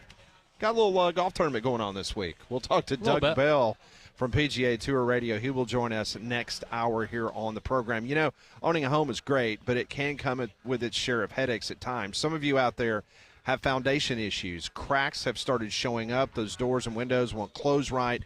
That's why you need to call APS today. Don't wait any longer. Alabama Professional Services, 205-951-9717. APS will send a team out. They really know their stuff. They'll inspect everything, explain the problem clearly, and offer solutions that are tailored for your home. No pressure, just honest advice. They can fix your foundation. They can tackle a sinking driveway with their poly-level system. It's quick, clean, and it will look fantastic. Call them today. That's APS, 205-951-9717. If you're dealing with foundation issues, wet basement, or sinking concrete, alabamaprofessional.com. That is the website. All right, the college basketball coaches poll final just released. Florida is the number 1 team in America, followed by Houston. Duke, Auburn finishes at number 4. Tennessee 5, Alabama 6, Michigan State 7, Texas Tech 8, Maryland 9, St. John's 10. So Alabama finishes number 6 in the coaches poll. They join Houston as the only schools to finish in the top 10 of the final coaches poll in the last 3 seasons. So congratulations, Conrad. Well, and if I'm not mistaken, that's start to finish there, being in the top 10, starting the season in the top 10 and finishing it there. I don't know how many times that's happened in Alabama history, but I'm going to guess not very many. So, again, disappointing you didn't get to the Final Four, didn't get a chance to cut down the nets, but all things considered, pretty remarkable. Hey, they count top 10 finishes on the PGA Tour. Top 10 finishes in NASCAR. I like where your head's That's at. a big deal. I'm going to start counting those. Get a banner. I will. Put a banner up. We were in the top 10. Hang that sucker. That's right. Auburn at 4. Y'all good with that? I don't have a problem with it. Yeah. No, that's fine. I mean, come on, Duke was always going to be ahead of. I'm surprised Duke wasn't number 2, honestly. Josh, that would have been the funny part. I would not have been shocked by that. Yes, with the asterisk. Yeah, exactly. Yeah, getting that Duke love. Josh texts in on the text line, 205-834-9450. Josh is up in Huntsville listening on the ump. He said the last time the 2 Final Four games were decided by 7 points or less, like this year, was back in 2017 when number 1 North Carolina beat number 3 seed Oregon 77-76, and top seed Gonzaga beat number 7 USC 77-73 in Phoenix. Man, I forgot USC was in the final. Or was that when South Carolina was in? That was South That Carolina. was South Carolina, not Southern Cal. Yeah, No, that was South Carolina. Yeah. I was like, that would have been South Carolina's lone trip to the Final Four. I believe so. It's hard to believe Tennessee is still searching for that Final Four. Awful. So now I was going back through it. So Kentucky obviously on the top in the conference. Then I think Arkansas would be next, or would it be LSU and Florida? Because Florida's going to be up there too. LSU just in terms of Final Four appearances. Yeah, Final Four appearances. Oh, well, we can find that out really quickly. But yeah, I mean, obviously Kentucky's going to be up there. Oh, this doesn't help me. I know Florida now, clearly they have the second most championships in the SEC with 3, behind Kentucky with 8 national championships. Let's see, Arkansas has 6. Yeah, I'm going to guess that's going to be up there. Yeah, Arkansas has 6. Florida also 6 Final Four appearances. Georgia 1, Alabama 1. Auburn has 2. Kentucky has 17. LSU has 4. Okay. So that would be it. Let's see. South Carolina, where are they? They have, just the 1. How many for Arkansas? 6. 6 for Arkansas, 17 for Kentucky. LSU with 4. Florida with 6. Is that what you said? Correct. Auburn with 2. Bama with 1. And a bunch of schools with 1. I was about to say Texas has 3 since they're now in the league. Granted, they weren't in the SEC when those happened, but that's not bad. But yeah, so Florida now is tied with Arkansas for the second most Final Four appearances in SEC history. Yeah, that 17 though is just dumb for Kentucky compared to the rest of the conference. Well, Duke will remind you they have more. They have 18. Yeah. So Molly just sent this to me. I find this interesting. So the the Emmy nominations just came out. Is this right? The sports Emmys. Did I see this? Molly? I believe so. Is it the ESPYs or the Emmys? No, Emmys. Okay. The sports Emmys, and Nick Saban is up for a sports Emmy. Yes. I love it. So Ryan- now we just need to get him a Grammy, an Oscar, and a Tony. Ryan Fitzpatrick from Prime Video, Jason Kelsey from ESPN, Nick Saban, Richard Sherman from Prime, and Jay Wright from CBS and TNT. There's your 5. Does Those he are get all a good bonus from nominees. ESPN if he gets an Emmy? Is that written in his contract? It better be Nick Saban. Did you get to vote on that, Pat? I know you vote on a lot of things. I do not get to vote on the sports Emmys. I wish I did. Good for Coach Saban. I'm glad to know that it's not just us Do you that think is a he'll fan win? of him. I wouldn't be surprised. Big name, his first year doing it. I can't believe Dan Everybody Mullen's loved him. not on that list. We'll continue as we're hanging out at Social Taco. Come and join us. FSU Dave is here. Oh, he can't stand it. Florida's a national champion again.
$12 o'clock. Welcome back in. It's the Tuesday edition of Three Man Front. Landrum, Pat, Conrad hanging up here in the Taco Terrace. Social Taco. The doors are open. Come and join us. We got some fresh, hot out of the fryer chicken feathers, some wonderful chips and salsa. But there's so many different things that you can choose here for Social Taco.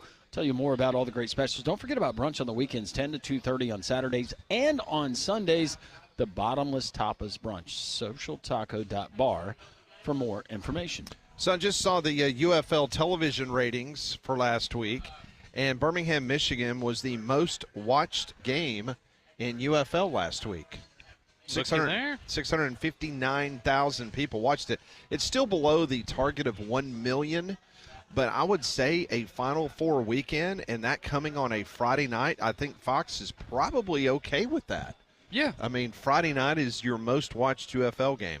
So, Birmingham, Michigan, again on Fox, 659,000 people across the nation watch the Stallions. Be interesting to see what it is this Friday because, Yeah, I mean, you have the people Masters kinda- in the morning. Well, but people kind of catching on that the UFL's around. Exactly. You picked up a win last week. It's the home opener. I know that doesn't help with television, but it'll be interesting to see how it goes this week. Hopefully a big week for the Stallions and the UFL.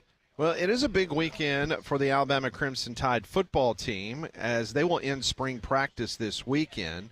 I've never had, I guess the lighter buzz that we've had, Landrum, since you and I have been doing this show about wrapping up a spring for either Alabama or Auburn. And that's not to say that nobody's excited about Alabama football. It's the fact because everything has changed in regards to the way that spring games are going to be held now.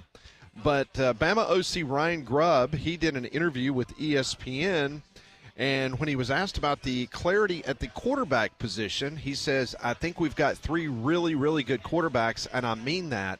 I don't think anybody has separated. They're all playing good, but they're not playing great yet. You're looking for the guy that's going to be the consistent, that can show up in the same and make the plays all the time. So that is Ryan Grubb. He had to say about the quarterbacks. Do you think he's just kind of stretching it out a little bit? Maybe wants to. I think probably stretching it out a little bit. Keep some folks maybe inside that quarterback room. Yep. As opposed to always a good idea hitting the transfer portal. Yep. You're going to have a plan B. Yep. Especially in this league. You need 2 solid options these days. So Jeff Allen, Alabama's Senior Associate Athletic Director for Health and Performance, who just does a phenomenal job. And I knew a lot of players on the 2020 team at Alabama, and what Jeff did during COVID was incredible. And he does so much, and just one of the pivotal guys in that athletic department. Been there 18 years now. Yeah, so he was on the Hey Coach radio program last night, and he says that fans are going to see more out of Alabama's A-Day practice than they would in a spring game. So he's looking forward for folks being able to see it. He says everybody's seen games all the time. What you're going to get a chance to see Saturday is something that you don't get a chance to see at all, and that's how we do practice. So, yeah, you get to see all 3 quarterbacks throw at the same time against air as opposed to one of them going up against the defense. Why are you being so negative? I'm not being negative. I'm sure it'll be a great event. I'm sure Are you people going? get good looks at stuff. We'll see. I'm trying to. It's my best friend's birthday, so I'm trying to. Is this the move best some stuff friend that around. doesn't like sports? Correct. So, yeah, he just couldn't just couldn't care less about what's going on for Alabama this weekend. But, yeah, no, I'm So he gonna plans try a to be birthday down there. party on Alabama's A-Day. That's right. And his best friend is one of the biggest Alabama homers you're ever going to meet. He's testing your friendship. Thank you, Pat. Thank you, Pat. He's testing your friendship. Okay, I have another question since we are talking about Alabama. So we know that news broke this weekend that Jalen Milroe has been invited to Green Bay, Wisconsin. He's accepted the invite. Oh, he's now accepted. Okay, good for him. Well, Jordan Schultz, fresh off his fight with Ian Rappaport at the Combine, remember, in the Oh, yeah, in the in Starbucks. Yep. Yeah. So he tweeted out yesterday, sources, Alabama quarterback Jalen Milroe had private workouts with the Saints and Browns, and they were described as impressive. He also met with key members of the Jets offensive staff and the Steelers prior to his pro day last month. Well, it gets a little better for him. Mel Kiper Jr. has released his latest mock draft, and 3 Alabama football players have been selected according to Mel Kiper in the first 2 rounds in the latest 2025 mock draft. Former Tide linebacker Jahad Campbell is the first Alabama player off the board at number 17. Yep, to the going Bengals. to the Cincinnati Bengals. Campbell is Kiper's only Alabama player selected in the first round of the draft. Campbell would be the Crimson Tide's 17th straight draft choice. The 17th straight draft with at least 1 first-round pick. It would also be Alabama's first draft without multiple first-round selections since 2016. So where does Jalen Milroe fall in? According to Mel Kiper, he is going to go number 34 to the New York Giants. Kiper said Milroe would fit well in New York, joining the same room as Russell Wilson and Jameis Winston. Milroe would be the 5th quarterback selected behind Miami's Cam Ward, which Kuiper has going to the Tennessee Titans at number 1. Shedeur Sanders would go number 9 to the Saints. Ole Miss's Jackson Dart would go 26 to the Rams. Oh, that'd be such a good pick. You think so? For the Rams. Oh, yeah. I mean, Matthew Stafford's got 1 or 2 years left. Yeah, I think that'd be a great pick. So staying on this Alabama theme, the one that surprises me is Tyler Booker.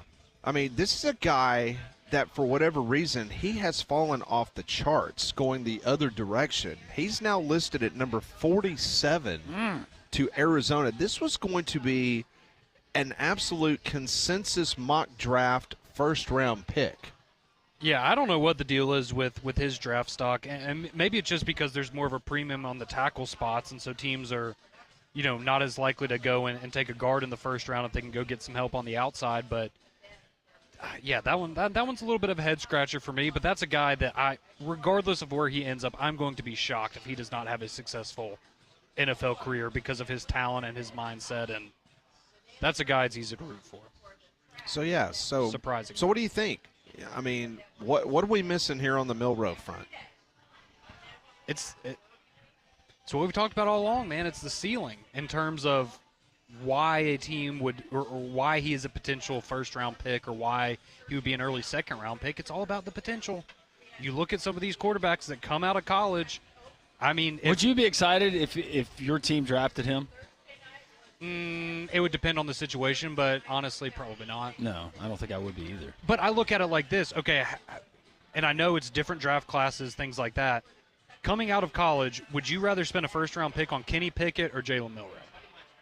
Well, it's Jalen Milroe. See, and that's the kind of thing where I understand that because of who is ahead of him, yeah, he's probably not going to, no one's going to take a risk on him in like the top 10, for example, but you go back a couple years, Kenny Pickett was a first-round pick, and that's a guy that we all kind of just looked at and went, well, if you need a quarterback, you might as well roll the dice, and we saw that didn't work out well for Pittsburgh. Who had more upside? Would it have been Anthony Richardson or Jalen Milroe? I think they're about the same. I think you might say Richardson because you felt like you could have molded him a little more because he didn't have as much time on the field in college, whereas Milroe kind of maybe you feel he's a little more set in his ways than an Anthony Richardson was. Look, I think they're very similar. I hope he makes a lot of money. He gets paid. He gets taken high. I don't see it.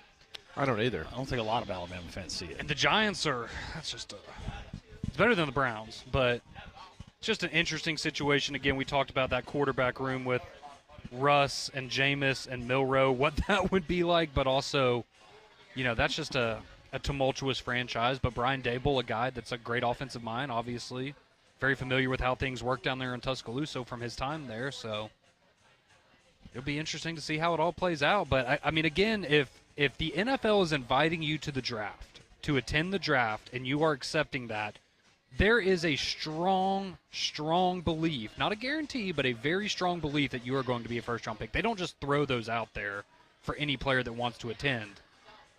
So I don't know. Maybe there's somebody I know out every there. draft takes a life of its own. It's just like a basketball game. Personality, it changes all the time. But I'm trying to think back. Who were the teams that were the most interested in Will Levis? Because that's the most obvious situation that we're thinking of. Will Levis goes, has his pretty girlfriend sitting by his side, and it just becomes a total train wreck embarrassment the whole night. So who else was propping him up that he was going to be a first-rounder, and why he took the invitation to go up there and go through that crap? Yeah, I mean, I'm trying to remember who, let's see. Okay, so he was the second pick of the second round to the Tennessee Titans. All right, who took a quarterback ahead of him in the first? Oh, is this the – okay, so Bryce Young went 1, C.J. Stroud went number 2, Anthony Richardson went number 4 overall. Yeah, and that was gonna be, according to some of the draft people, it was going to be him going to the Colts at 4, Levis. They had him going that high? Yeah, Daniel Jeremiah. Oh, my gosh. Yeah. I mean, remember when we thought Mac Jones was going to be the 3rd overall pick to the 49ers? Like you said, these drafts take on a life of their own, and you never know what one meeting, what one interview can do. I mean, I for some understand of these you're getting guys. feedback from people in the NFL, but, man, So the next 2 quarterbacks taken after Will Levis, Jake Haener, Stetson Bennett. Yee. That was the drop-off from the quarterback spot in that year's draft. And I understand what you're saying. wild. I mean, they've gotten the information because they wouldn't invite him if they didn't think that he was going to be slotted and he would be a first-night pick. Correct. I get that. But my goodness. I think the Steelers think. Did people not watch his pro day? Well, he had impressive private meetings with the Saints and Browns. Pat. Are they going crazy because it's 40 time? I guess so. I think it was the zebra and the dog that was a comparison that he made. He made that at the Senior Bowl, right? I think that blew them away.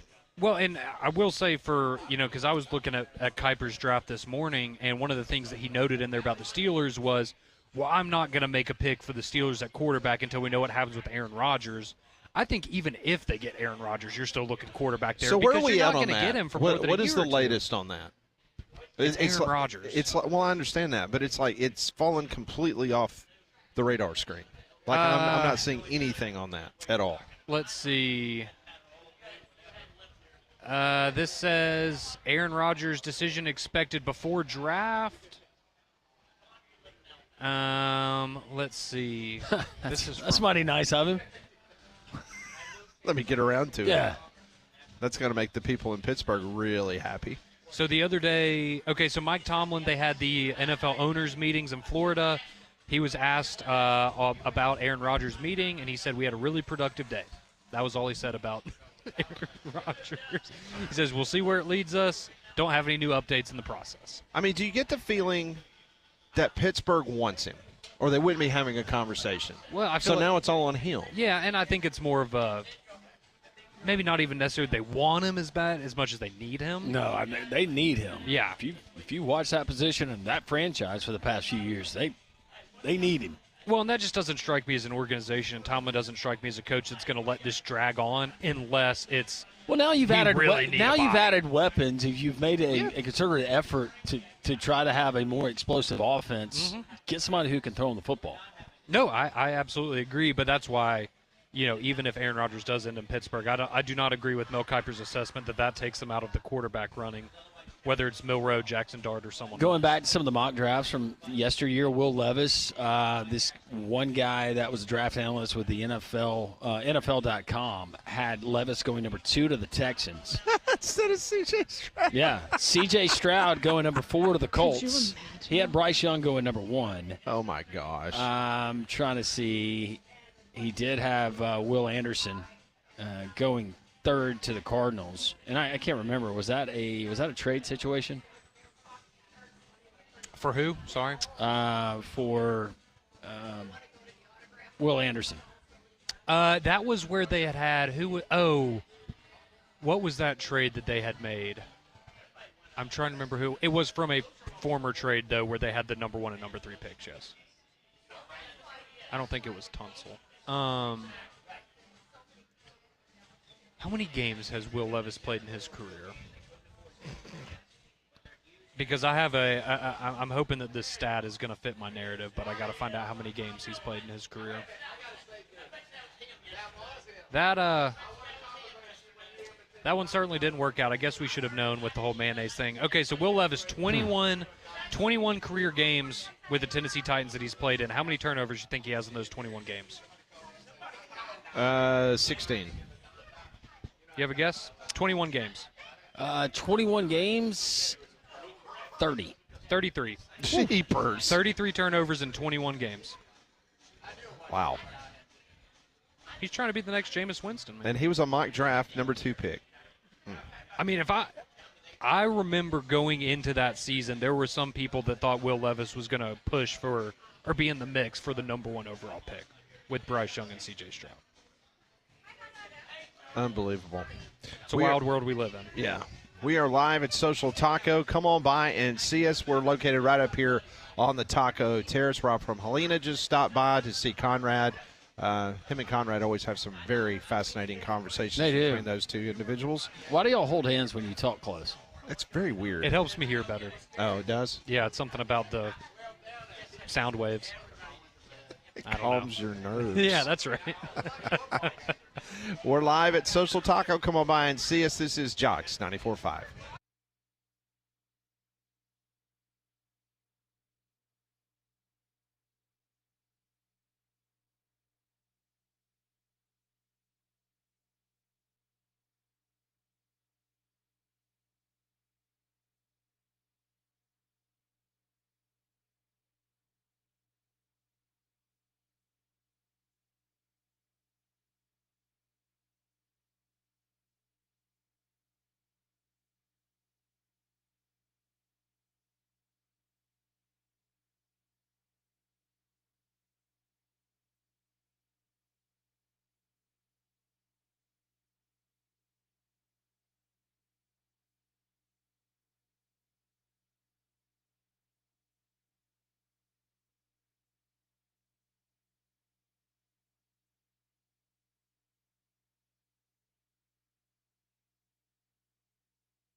It is 12:20, Jocks 94.5. Thanks for tuning us in. We're live at Social Taco. Come on by and see us. We'll be here until 2 o'clock. Doug Bell from the PGA Tour Network. He's going to join us at the bottom of the hour from Augusta, Georgia.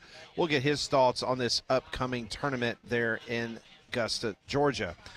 Florida took care of Houston last night, 65-63. Walter Clayton Jr.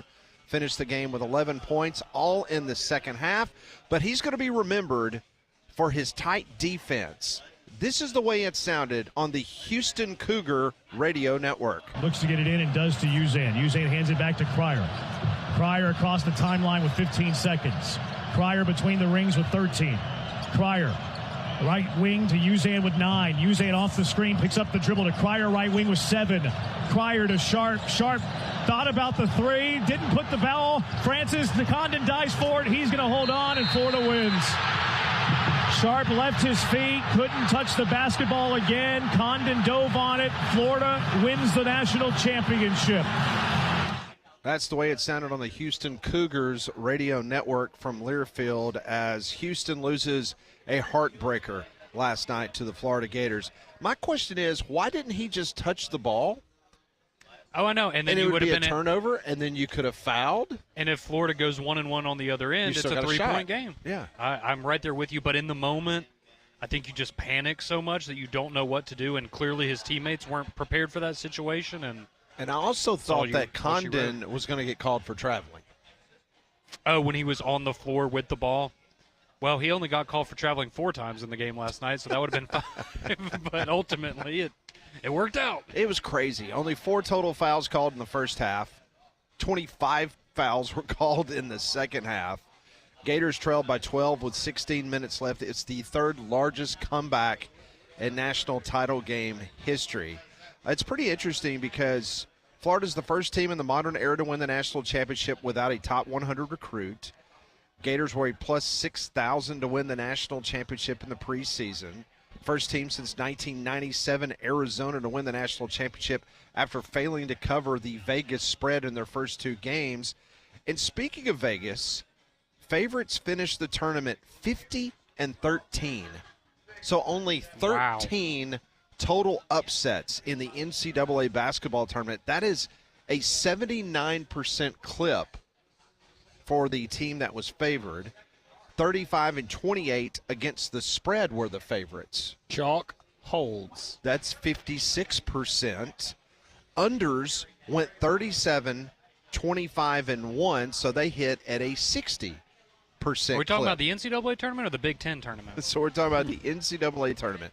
So if you liked favorites and you liked the unders, you made some money during this NCAA basketball tournament.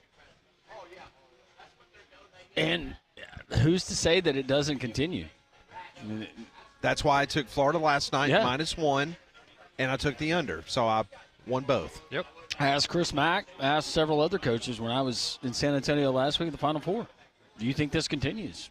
And they said until other things are put in place, until we get something, they can't see it where we go back to the good old days and you get that Cinderella run from that team. But the ratings are reflecting that America wanted to see some of the top seeds play the top seeds.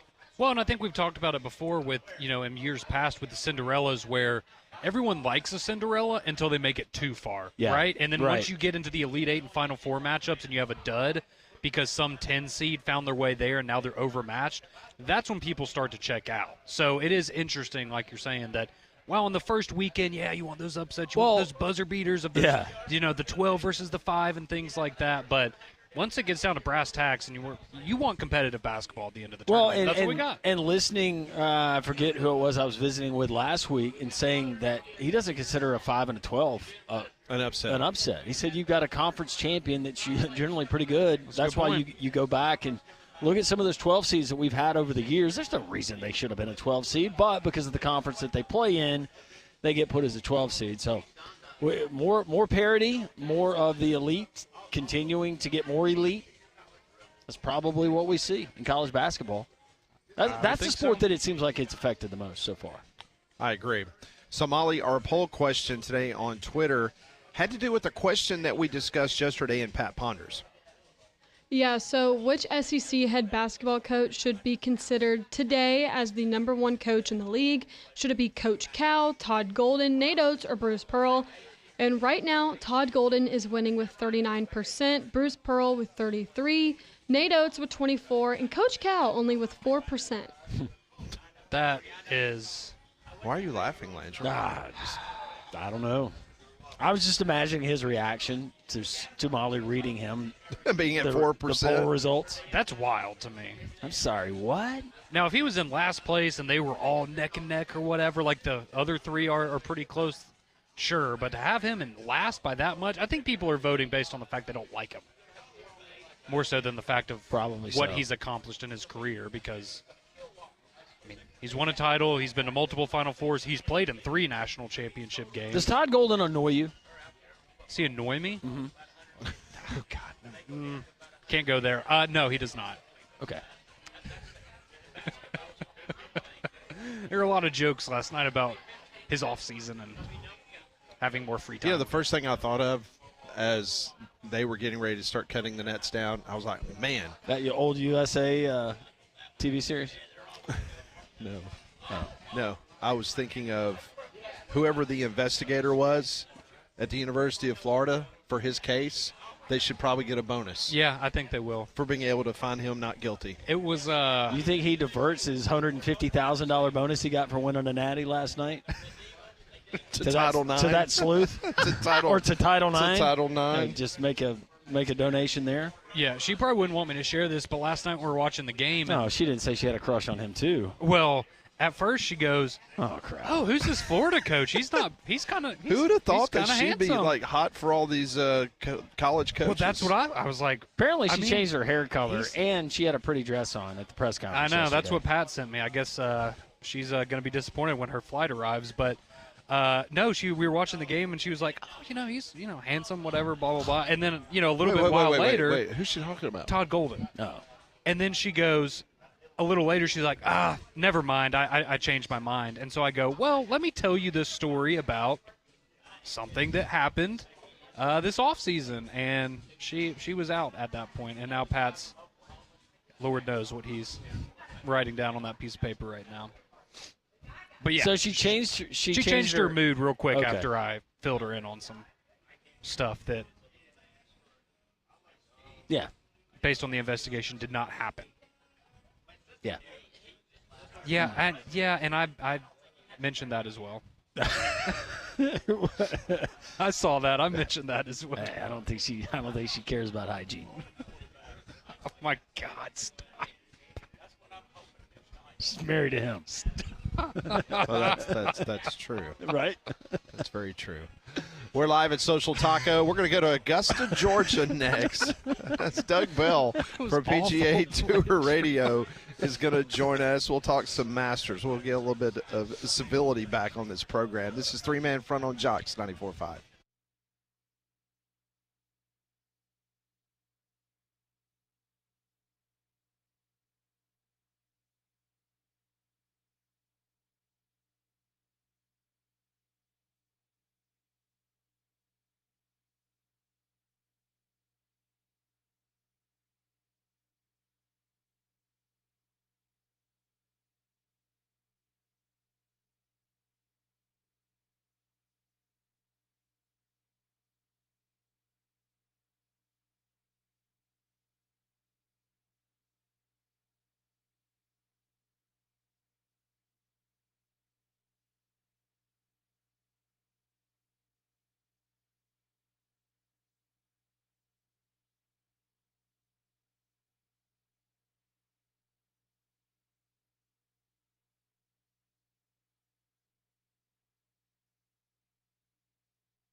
Hello, friends.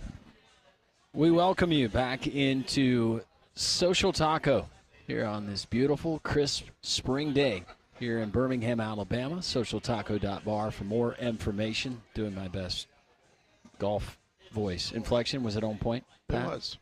Cadence, okay. Beautiful music. Our friend who's always nice enough to join us for all of these big events, and when there's anything going on in the golf world, it is Doug Bell. He is with PGA Tour Radio, PGA Tour Live, CBS Sports HQ, ESPN. He pretty much does it all. He's in high demand. Doug, how are you?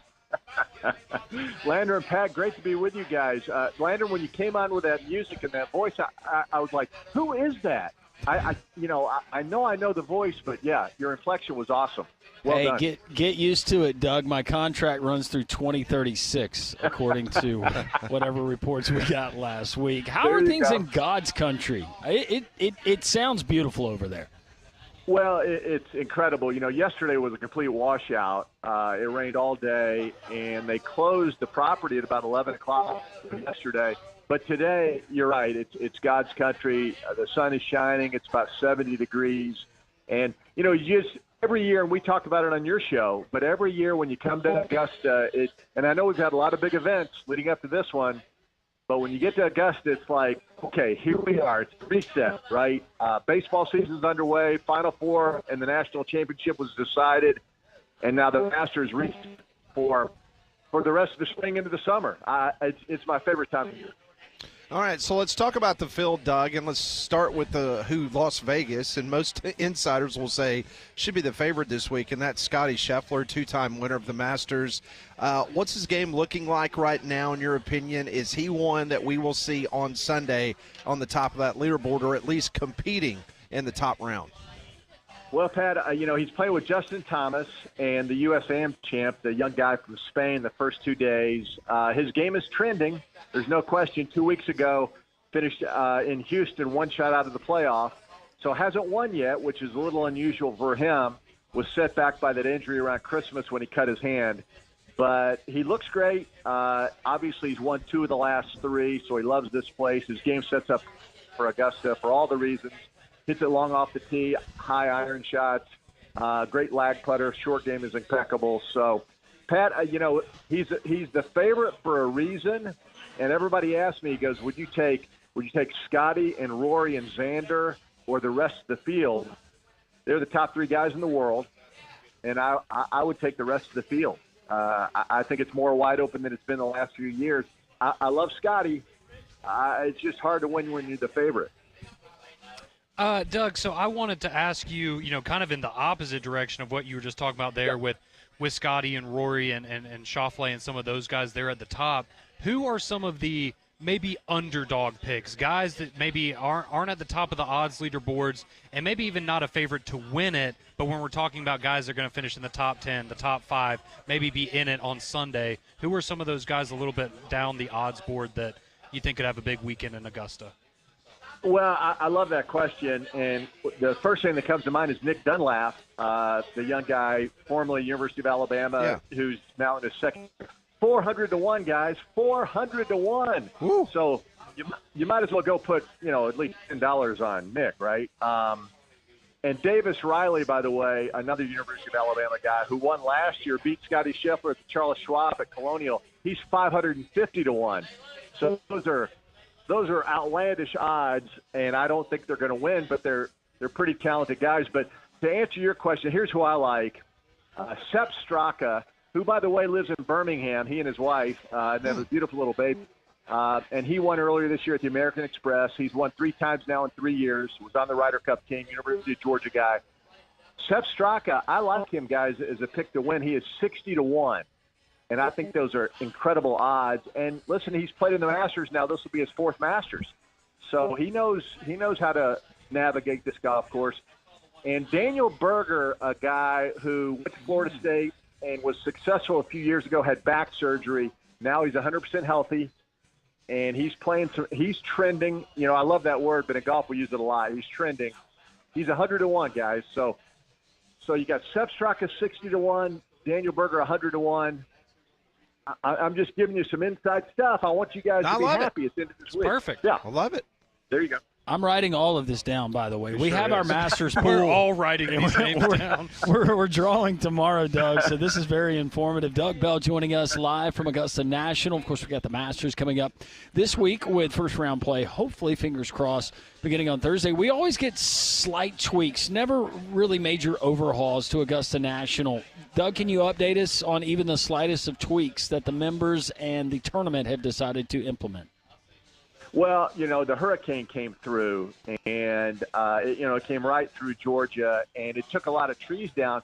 Now, as you go through the property, people say, hey, that's where the trees were blown down. You're like, really? It doesn't look any different. But number 10, the dogleg downhill par 4 that turns to the left, there are some trees down, significant trees that are down on the left, and they are now – that opens up that golf hole more, guys. And so you'll see that on television. And what that means is the longer hitters now, instead of taking it way out to the right and playing the slope, you can take it up and over the corner. So I think that will make that hole easier if that's possible. And then also at number 3, actually number 2, the par 5, trees were blown down over on the right side, which creates more of an opening for the players there. So. And they redone some greens, 15 and 16. It was interesting. Rory was out here this weekend. They had the women's amateur on Saturday and the drive chip and putt on Sunday. And he came out and he wanted to see how the women's balls reacted at 15 and 16, new greens. And I thought, I love it. Best player in the world. Let's go out and watch the amateurs play because I want to see how their ball reacts on these greens. So these guys will do whatever it takes to have an advantage because they want to win a green jacket. And I think that's pretty cool.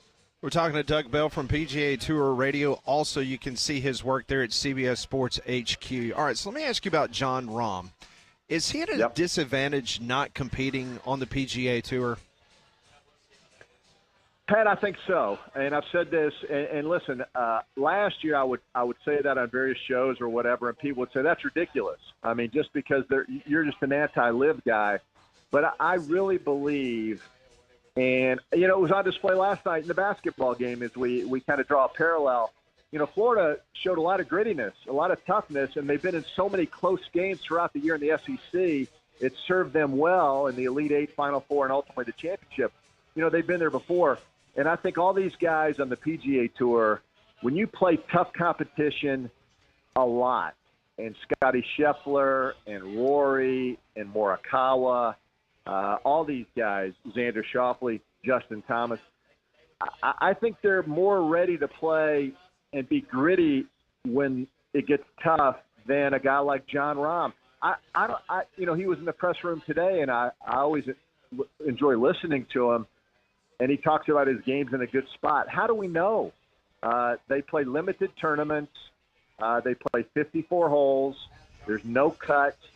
I just believe in my mind, guys, when you get a contract that is life-altering like no problem accepting $500 million. I mean, who would say no to that, right? But I just think it changed your whole mindset in a game like golf. And so to answer your question, Pat, I don't think he's ready to go, even though he's one of the favorites and he's won here before just a couple of years ago. I just think playing on LIV ultimately takes these great players on that circuit. I just don't think they have a chance. I always have a chance, but I just don't like their odds this week winning at the Masters. So, Doug, I know you touched on him a little bit earlier, and that's Rory McIlroy. He has the second best odds going into the Masters, but what is it like for a guy like him who's had all the success in the world? He's a international superstar, but this is the one tournament he can't win, Doug. This is the one tournament he needs left for that career Grand Slam. So what does that do, you think, mentally when year after year you can have the success that he's had, you can have the longevity that he's had, but mentally for a guy like him, as good as he is, what is it like going into a Masters like, man, why can I just not get over this one hurdle in my career? Well, and that's an incredible question. I love it because I think what it does, it puts this 1,000-pound gorilla on his back each and every week. Even though today in the press room he was like, oh, no, it's not a problem. All's good in the world. Life is great. I'm playing great. And he is. He's won twice at Pebble Beach and the players coming in. I just think, Tom Weiskopf could never win the Masters, one of the greatest of all time. Greg Norman could never win the Masters, one of the greatest of all time. Ernie Els could never win the Masters, one of the greatest of all time. It's hard to win that career Grand Slam, guys, and I think the more Rory plays, the more pressure he receives. He needs to get off to a great start. That'll be the key for him because, and, here's the deal, right? He shoots 68 on Thursday. It'll be like, well, Rory, what do you does that set you up? That, again, the pressure cooker cranks up. If he shoots 74 on Thursday, the pressure cooker cranks up. So he just has to face that gorilla, and I just think it's this day and age, guys, with social media the way it is, and I was in the press room today, one question after another, I just think it's very difficult to bust through that. And I think it'll be impossible. It'll be impossible for him to complete the Grand Slam because of the pressure that's involved. He wants it badly, guys. He wants it so badly. I mean, it's palpable, but I just think that'll be a hard barrier for him to bust through. Doug, I was doing one of these deep dives, and I try to watch as many documentaries as I can on Augusta National, and there's all kinds of stuff that's out there. Green 38. Have you ever seen this hidden green, Green 38? You got to tell me more. No, I haven't. Okay. Green 38. Well, Green 38 is apparently a alternate green that is located just behind the hedges of hole number 2, and apparently only members and certain people have ever witnessed it, but it's actually there. Oh yeah, there's a great documentary that's out there, and they basically took satellite because they couldn't get cameras in there. But I had no idea about some of the different things that they had added in the last couple of years, like the members have their own facility that they can go and hang out in during tournament play. Well, I knew that, and obviously the Augusta National is not. It's closed in the summertime. It's a seasonal place. I'm going to go out and look for that green landrum, and if I get arrested, if I get carried on property, I am blaming you. I am blaming you because I'm going to go snoop around today and see if I can find Green 38. I've never heard that. I thought I knew everything about Augusta National. Wow. Now, who would have thought Landrum Roberts stumping Doug Bell on this program? Green 38. I mean, is this some sort of conspiracy theory? What's going on here? No. When he said Green 38, I thought he was talking about the actual technical color of the green. Let me double check so I'm not sending you. They use or something. Yeah. So let's see here. I'm trying to make sure that I'm. Doug, he's off the rails here. We knew nothing of this, so we're as shocked as you are. No. It falls. It falls in the category you learn something every day, and that definitely falls in that category. I just want to verify it before I use this. Before I go spread the rumor, I need to verify this. Yeah, it says here Green 38 is maybe half the size of 16 green, but in terms of check it out. No, this is okay. I saw it on the Google Earth. On my documentary that I was diving into yesterday. Oh boy! But I thought I knew a little bit about Augusta National, but apparently, Green 38, and it's situated like behind some hedges and in between employee parking. It's crazy. I don't know if they test stuff there or what. All right. Well, let me ask you. I'm going to tread lightly. When I venture out there today. Yeah, I don't want his credentials revoked. I think Doug's going to be okay. Doug's like, please stop asking me about this, Landrum. I'm not supposed to talk about it. There it is right there. I wanted to ask you your thoughts on TGL. Did you get a chance to consume much of it? Did you like it? Do you think this is something that the players that participated, that they enjoyed it? What do you hear about the TGL? Pat, I went. I grew up down in South Florida, so I still have family and friends. So I actually went a couple of weeks, and number one, the facility is incredible. It looks like maybe one of those indoor football facilities that you have at colleges and that sort of thing. And then you go inside, and the electronics are off the charts. I mean, a 54-foot wall that they hit the balls into, and the rotating green, and I think about 1,500 people can sit in there. What I enjoyed were the celebrities. I met Serena Williams, shook her hand. I thought that was really cool. She's one of the investors, and Yeah, Eli Manning was there, and Arthur Blank was owner of one of the teams. Some high rollers are part of it, and ultimately Tiger and Rory, their companies, they're no longer just Tiger and Rory.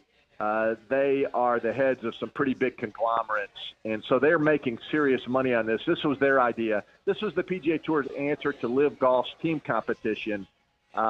Listen, I'm getting older, and I'm not the demographic they're going after. I enjoyed being there.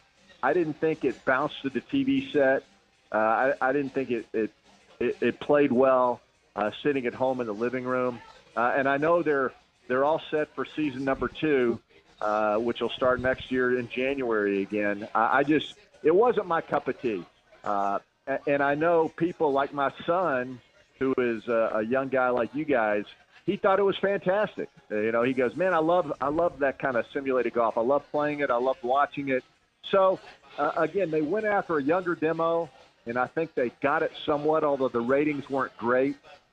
It just wasn't my deal, watching guys hit it into a wall and this little computer dot would fly through the air. That's just not my thing. But I will say, being there in person, it was kind of fun to be there.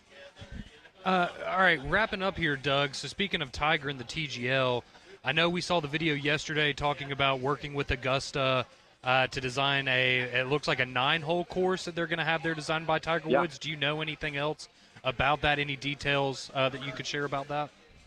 Yeah, it's gonna be under construction shortly after this year's Masters. It'll be a 9-hole par 3. Tiger and Tiger has a lot of things going on. Obviously, he's not playing a lot of golf and he's injured, but his business empire is growing. And the Masters wanted to have something with Tiger's signature on it.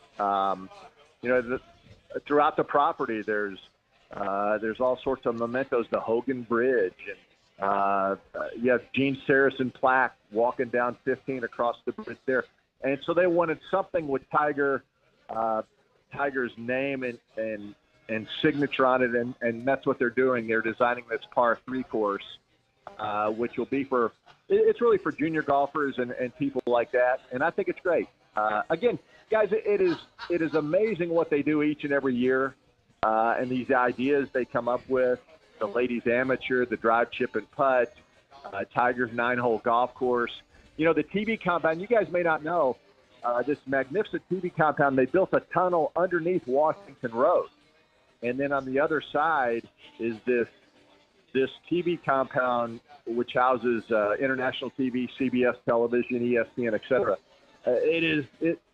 It's the most lavish TV compound I've ever seen. Unbelievable. Yeah. Oh, it is unbelievable. And people when I go under the tunnel underneath Washington Road, I'm astonished. I don't know why I'm astonished, but they just keep doing these amazing things at Augusta National. So give them credit. They are always ahead of the game, guys. They're ahead of the curve, and I think that's what makes it, again, so special. Well, it's always great to catch up with our friend Doug Bell. He is in Augusta. He covers all of PGA on PGA Tour Radio. Doug, always fun to catch up with you. We will talk to you again soon. Enjoy the week there in Augusta. Yeah, thanks, guys, and I'm going to go look for green 38 right now. Green 38. Yes, I can send you the coordinates. Just you're going to have to probably sweet talk the security guard. Hey, Doug, text me if you find it. Okay, I need pictures. Will do. All right, thanks, Doug. All right, guys, bye. Thanks. That's Doug Bell joining us on the Higginbotham Hotline. You deserve solutions that are built for you. Higginbotham is your one-source solution for insurance, financial, and HR services. Green 38, it really does exist. I'm about to show you guys the video. We continue live here from Social Taco in Homewood. It's 3-Man Front and Jocks, 94.5.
That would have been a very tender moment.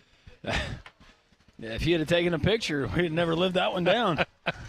We continue live from Social Taco here in Homewood. We were just joined by Doug Bell, live from Augusta National. Get you a Green piece of 38 has been confirmed. It has not been located yet by Doug Bell. Hopefully that works. But we have listeners that are sending us in some of these pictures of Green 38 located off the second hole through some woods, some trees, a parking lot, and apparently heavily guarded by security. Nobody knows what the club does. So many secrets of Augusta National. It's the mystique that is Augusta National. If you ever go and watch how they repair the course during play, where you never know that it's being done, it's fascinating. I was about to say, don't they have the underground tunnels and everything that... And he was just talking about the tunnel that they dug underneath Washington for the new TV compound, but just they never cease to amaze there at Augusta National. Mystic Beverage, if you want something non-alcoholic, you don't want to have to deal with a hangover, well, Mystic Beverage, that is the sparkling water for you. It's all made in Blount County, Alabama. They got all kinds of great flavors. I tell you about the Southern Berry all the time with the Lift Blend that has the green coffee bean extract, but how about the mango? They've actually turned me on to this mango flavor, and it is great. It's not sweet to taste, but it's infused with that flavor, and you're going to enjoy it. Whether it's the High Hills Delta 9 for that elevated vibe, you want to go with the Broadway, you can do that as well. The Lift Blend that I love so much, you can enjoy, and it will pick you up, increase your focus throughout your workday. MysticBeverage.com. Find them at your local Piggly Wiggly, MysticBeverage.com. More news coming out of the college basketball transfer portal. We will update you on that. Way too early, top 25 rankings are out, and some intel from Auburn spring practice as camp resumes for Coach Hugh Freeze. All of that and more here in the next hour. We broadcast live from Social Taco in Homewood. Come and join us. Others are doing that. Why aren't you here? Three-man front. You get free cake. Jock 94. Yeah, this cake BB is made excellent. a cake. This So cake good. is tremendous. So good. BB made this cake for us for BB winning Bakes. the Abbey. It's Wonderful cake. wonderful. Thank you, BB. Jocks 94.5, JocksFM.com, the Jocks 94.5 app. Hour number 4 on the way next.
It is 1 o'clock. Welcome back in. This is Three-Man Front on Jocks 94.5. Great radio stations like the up in Huntsville, Alabama, down in the capital city of Montgomery on Jocks 740. Pat, Landrum, Conrad, we're live here at Social Taco. We'll be here until 2 o'clock. Molly Robinson back in high atop Red Mountain there on top of Red Mountain. Molly? Well, the month of April is a big one for our friends over at Trim Tab in downtown Birmingham. They're kicking things off this weekend. We've got the Masters. So starting this Thursday, April 10th, all the way through the 13th, you can go by and catch the Masters all weekend long at Trim Tab. Also on the 12th, Faith Skate Supply will be there starting at 12 p.m. There's going to be music and vendors, plus a lot of skating. The weekend of April 18th is Trim Tab's 11th anniversary weekend. There's going to be music all weekend long with the band Blackberry Breeze. Plus, there's going to be Red Mountain Crawfish there starting at 2 p.m., new beer releases and vendors as well. And don't forget that Thursday, April 24th, is their NFL draft party. There's going to be more from Red Mountain Crawfish. Tub the Band will be there from 7 until 10. So go and check out our friends at Trim Tab as they've got plans all April long. Don't forget the Braves in action tonight. They were off yesterday. They were rained out on Sunday, so a nice little respite for the Braves. They try to get back on the winning ways as they take on the Phillies tonight, first of a three-game series. 6 o'clock is the pregame show. Barrett Slee will be on Jocks 94.5 starting at 6. Zach Wheeler on the bump for the Phillies. Chris Sell for the Braves. Today in history, 1974, Hank Aaron passed Babe Ruth on the all-time home run list on a very historic night there at the old Fulton County Stadium there. Did you ever go to Fulton a lot? Oh, yeah. Okay. Oh, yeah. It's the first stadium I got to know. Fulton County Stadium. And You then and, we had old Turner Field. Is Georgia State still using Turner Field, right? Yes. Yeah. That is correct. Joining us here on set here at Social Taco, the mayor, Don, who is also very active with the Horsemen for the Birmingham Stallions, and the Stallions got a home game coming up on Friday night, and I know there's a lot of activities that you guys have been planning and deciding that you need to get the word out on.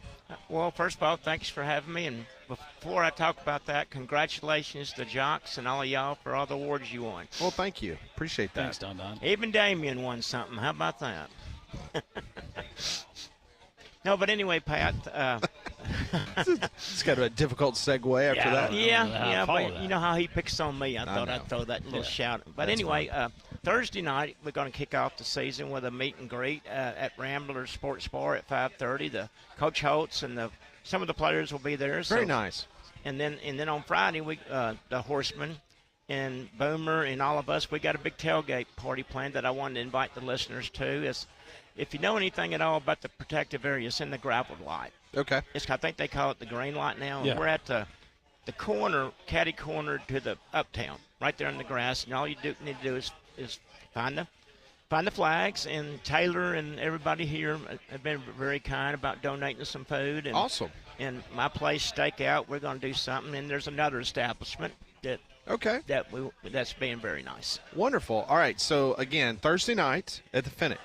Correct. Thursday night, 5:30. 5:30. A meet and greet there at the Finnick. Mm-hmm. Coach Holtz and hopefully some of the players. The 283-inch projector screen. Exactly. That you can enjoy. And they're going to have, I'm sure probably they'll have games on, and they always do, whether it's Major League Baseball or the Masters all weekend long. You can get into the Finnick and get in for lunch beginning tomorrow all the way through Sunday night. And the Finnick Rambler Sports Bar and Grill. Tell you about it all the time. But people like Don, who've actually taken me up on the recommendation and going and consuming sports at that place, it's top notch, state of the art. Unbelievable. I went down there, had an Auburn, Alabama last game of the season watch party there, and had over 100 people there, and that's actually the watch party location for the Horsemen now. Okay. Oh, wonderful. So that's fantastic. The 283-inch projector screen, state-of-the-art sound throughout the place, and then video boards, and you're going to find TVs everywhere, and just a fantastic food and drink menu. Rambler Sports Bar and Grill, 1630 2nd Avenue South, near Railroad Park. All right, so once again, 5:30 at Ramblers, and then Friday night, what time's the tailgate start? 4 to 6, because we want to get everybody in the stadium for all the ceremonies. You know, the banner's going to be absolutely everything. But while I got a second, City of Birmingham, y'all need to hear this. We need more than 10,000 people there, guys. They had a decent weekend of TV ratings, what I heard. Yeah, about 700,000 watched the Stallions. Some of the attendance was better. I think St. Louis had 32,000. I think Washington does quite well, and I think Michigan had about 9 or 10. Our game. But Correct. I heard the Stallions game. I think Pat, the Stallions game was the highest rated one, right? That is correct. More people watched the Stallions on Friday night than any other game of the weekend. Good. Well, thank you very much. Appreciate it. Oh, thank you, Don. Thanks, Always, Don. always great to talk to Don as he kind of keeps things in order up here on the Social Taco Terrace. I'm telling you, I know you don't like sweets, but man, that cake that BB made for us, I know Molly put it out on social media. Molly, we are saving you some cake. Oh, really? Yes. That's so nice of you guys. Well, mainly it wasn't Thank us. you. It was BB. Well, I appreciate BB looking out for me. Yeah, BB said you need to make sure to take this and get Molly some of this cake. Well, that's very kind. Thank you. It 'Cause does look really good. It's fantastic. Yeah, you're going to want a piece of the cake, Molly. You don't want to miss that. Did you finish yours? BB brought me some beef jerky. I 'cause absolutely I don't eat cake. finished it. That was awfully nice. That of was her. really nice She of brought her. you beef jerky. Yeah, while I love the rest beef of us jerky. are, being checked for diabetes after eating that. Diabetes. Wilford? That'll go well with your diet from last week that you were telling us about. Gave you an update from some things coming out of Alabama's camp. This coming from our friends at On 3, a part of Auburn Live. And Cole Pinkston says the most prominent names that he's hearing coming out of spring practice, the most buzz surrounding these names. Freshman quarterback Deuce Knight. Of course, we've heard things coming out about Deuce Knight and how impressive just physically he looks. But quotes coming from different folks that Cole has talked to saying the way he slings it, it's crazy. He's ahead of the game for a freshman, and Auburn will be just fine if Deuce has to play. Also, freshman wide receiver Sam Turner is figuring in that he is going to have a role in this offense. Mason Murphy, offensive tackle transfer from USC, hearing a lot of good things about him. Xavion Too-Tall Miller, also good things coming out of him. And sophomore defensive lineman Malik Blockton, Cam Coleman, no big surprise there for those two guys that were playing in their freshman years last year. And then Kerryon Crawford, Jordan Crawford, the young man from Parker, and Jared Smith from Thompson High School is one of the edge. A lot of buzz. Just some of the names that Cole throwing out there that he's hearing the most during spring as far as positive reviews.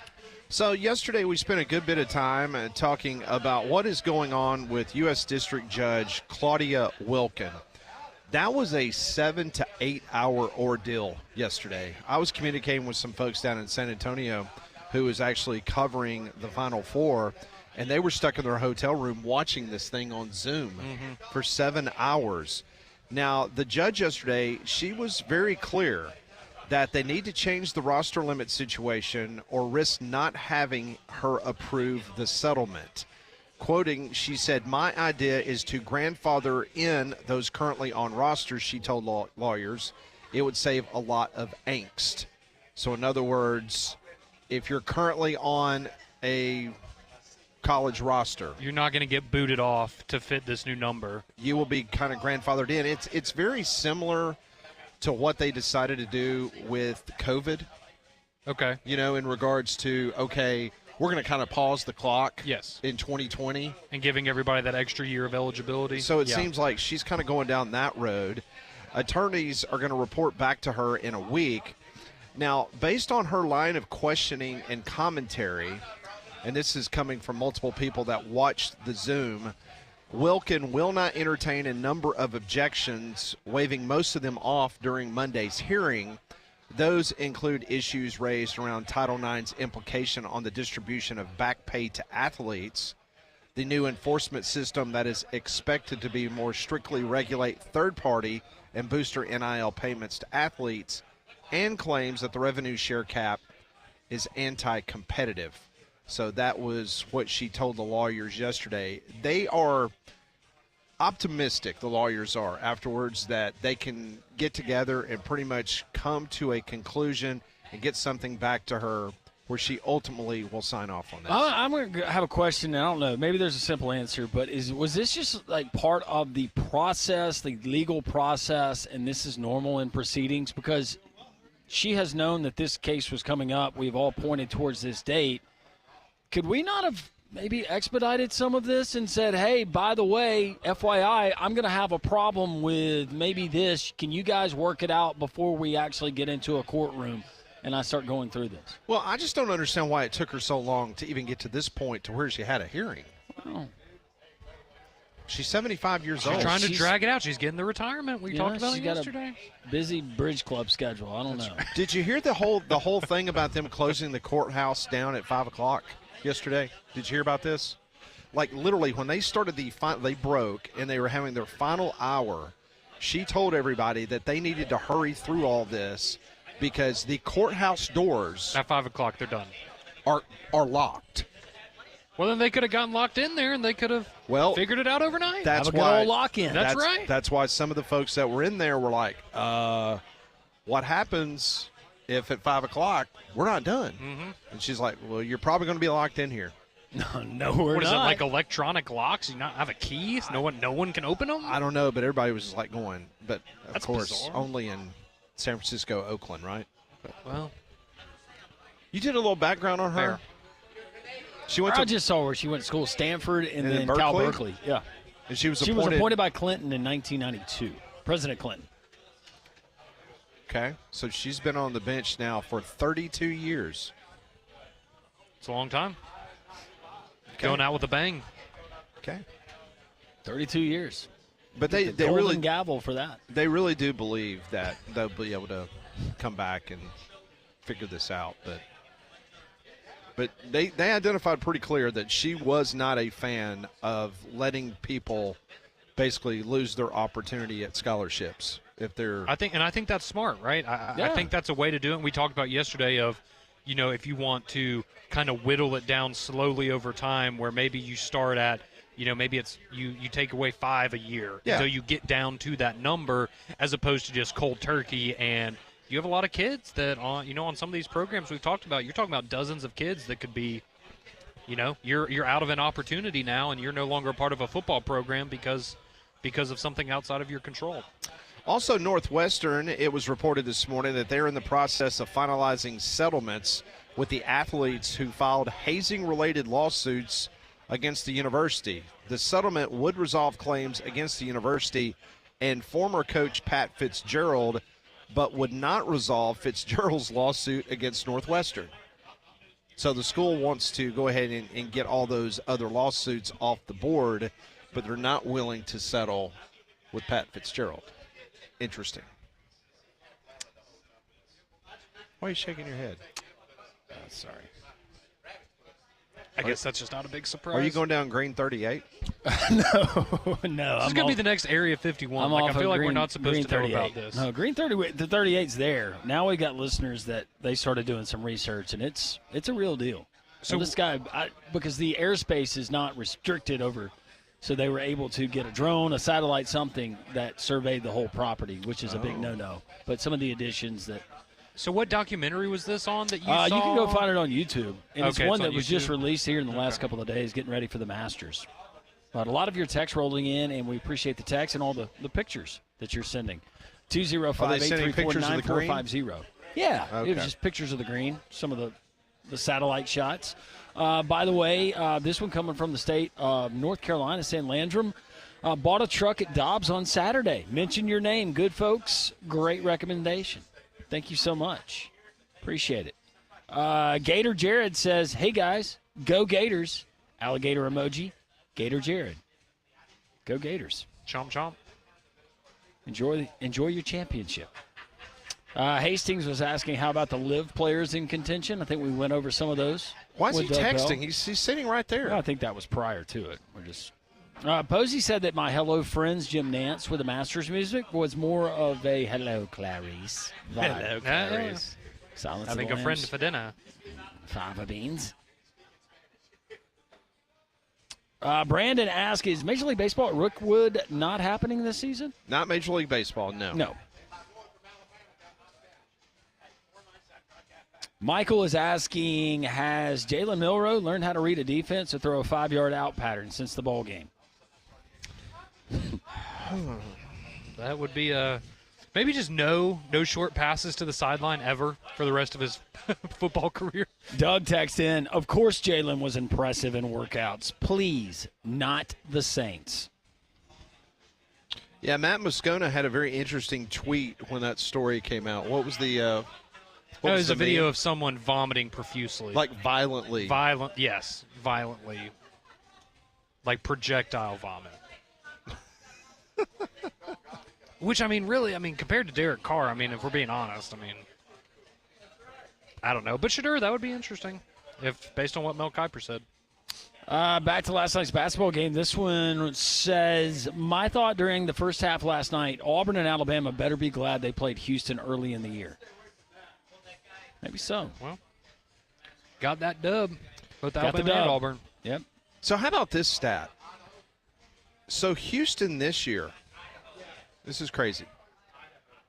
They were 34-2 against all teams that were not from the SEC. They were 1-3 against teams from the Southeastern Conference, but 34-2 the rest of the way. Toy Poodle League. Toy Poodle Got League. in their way. They weren't ready for the SEC, baby. And Tim, directing this one kind of Conrad's way. I don't know why you are so surprised that page one. It's obvious that you know who filled out our bracket for. Oh, did not think about that. Well,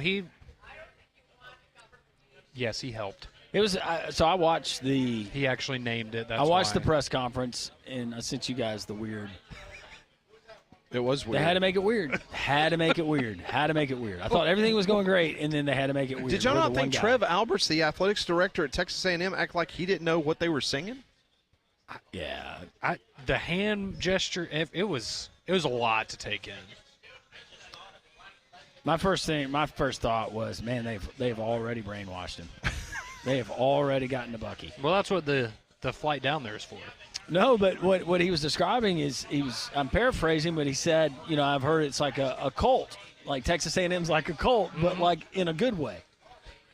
Yeah, I can name so many Colts that ended up being good. That worked out for so many of them. They had such great plans. It was bizarre, but why did I expect it not to be bizarre? Why are y'all serving Kool-Aid at my introductory press conference? And where was the milkman's other friends? Was it just him? That is a good question, because in the video it was I only saw the one guy.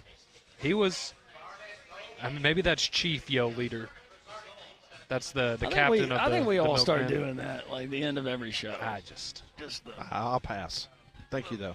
Thanks for the offer. Would we be coordinated enough to all sway? No, definitely not. Molly would be the only one that would be coordinated. Molly'd be like, we've gone over this routine 9 times, guys.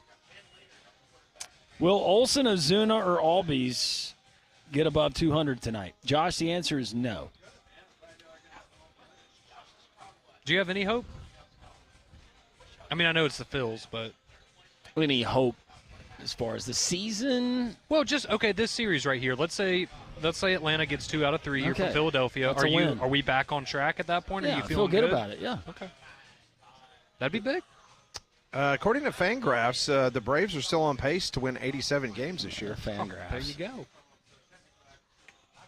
Put the crack down, Fangraphs. Just telling you. 87 and 66. Yeah, and look who's ahead of them. That's all of Major League Baseball. I know, but 2 teams in their division? Yeah. They got a higher chance? Look, they're projected to have a better record than the Phillies and the Mets. When's the last time they updated this, Pat? Updates daily. Okay. Well, maybe it starts tonight. We'll get off the snide. We outscored the Marlins 10-4. Molly's we got shut out. Molly's Tigers are taking the Yankees to the woodshed we don't right have now. to talk That's about right. that. Hey, I'm looking at it right now. The Braves still have the 5th best odds to win the World Series. Dodgers, Yankees, Phillies, Mets, Braves. You sweep the Phillies At the this next point, 3 guys, days. Oh, it's over. At this point, we just They're want to back. get to 500. They're back. Yeah. There's Just no get doubt. okay. So Pat said it yesterday. Memorial Day, that's kind of the benchmark of when you maybe start to get really concerned about things. What do the Braves need to be at Memorial Day? Like at 500? Are you going to be fine if they're, let's say, 5 games under 500? Are Well, you first still off, gonna be a couple confident? years What are you ago at the looking for? All-Star break, they were under 500, were they not? Yeah, they were. But, guys, right now they're 1-8. Yeah. Landrum, anything can happen. Thanks, Molly. You're welcome. So if they work their way back to 500 by Memorial Day, then you're got to feel pretty good, right? You're gonna have to talk me into that one. I don't. I'm trying to help. We have gotten off to such a bad start. I don't. He ain't buying it. I don't know. I don't.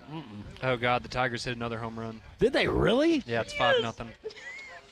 Playing in that small yard known as Co-America. Ooh. It's a bandbox. We don't need not a torpedo bandbox. bats.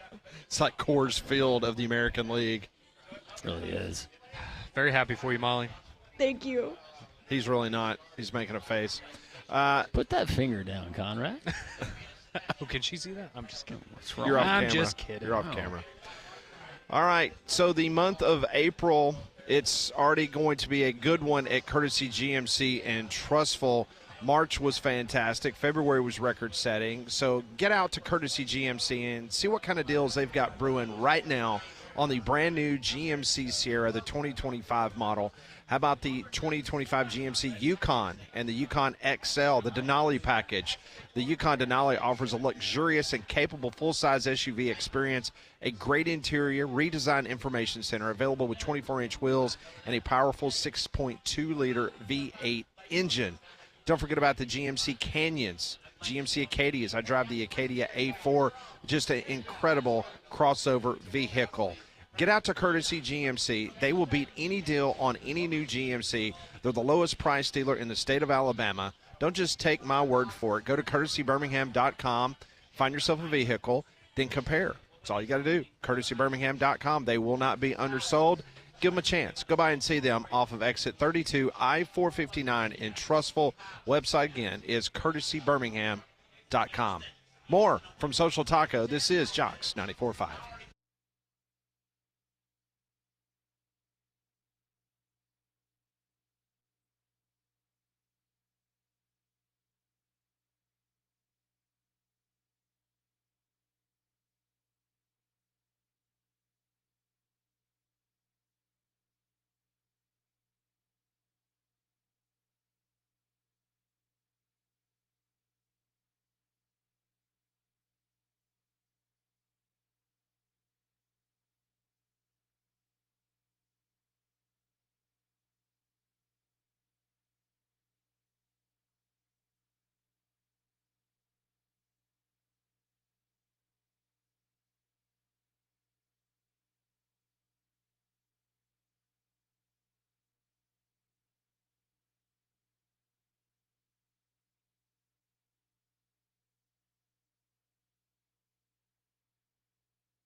Welcome back in live at Social Taco. Rusty, our friend, plays guitar, Confederate Railroad. Molly, by the way, he brought a guitar pick for me to give to you so you could remember the name of their band, and he wanted me to let you know that they will be playing a date in Binkelman, Nebraska. Ooh, I have no idea where that is. You don't know where it is. I have never heard of it. All right. Well, that's why he wanted me to ask you, because I'm not sure he knows where it is. It's at the Dundee County Fair. So it's in Gundy County. Yeah, You said July Binkelman? 26th. That's incredible. Yeah, Binkelman. Let's see. It has a population of 820 people. But this guitar pick, I'm going to bring back to the office, and this is Put it in the Thank cake. you. Put it in the cake because So, we're going to take the cake to her. Binkelman is just north of the Kansas border, kind of it's in the southwest part of the state, pretty close to Kansas and Colorado. All right, you're in the southwest part of the state, near Kansas and Colorado. So yeah, go check Yeah, out. so you're Binkelman. good. She said there's a lot of good people in Binkelman. All 821 of them. Well, Try the mountain oysters. And Molly knows all I'm just kidding. 821. She didn't say that. Well, another great place with great people is Diamonds Direct. And did you know that diamonds are April's birthstones? That means it's the perfect time to shine. And at Diamonds Direct, you'll find stunning engagement rings, great anniversary gifts, and amazing Mother's Day surprises, all at incredible prices as well. Plus, they also offer custom designs, free cleanings, and lifetime upgrades. Like I said, April's Diamond Month, and Diamonds Direct is the move. So stop by today and find something perfect. We're live at Social Taco each and every Tuesday from 10 until 2. Nice crowd. We appreciate everybody coming up and having lunch, talking with us during the broadcast. It's always great to talk with our great Jocks listeners. When we come back on Three Man Front, we'll do some Pat Ponders on this Tuesday. This is Jocks 94.5.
It is 1:30, Jocks 94.5. Nothing like an arrogant Molly Robinson giving it to Conrad during the break. Just absolutely just Tigers up, what now, 10-0? Hey, we got, never mind.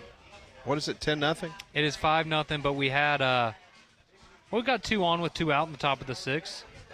Maybe something can happen here. We'll see. Okay. Goldschmidt playing well for us. I appreciate us letting him go. Yep. Yeah. He's been a nice pickup. Happy for y'all. Thank you, Pat. That's very big of you. All right, let's do some Pat Ponders. Always brought to you by Courtesy GMC.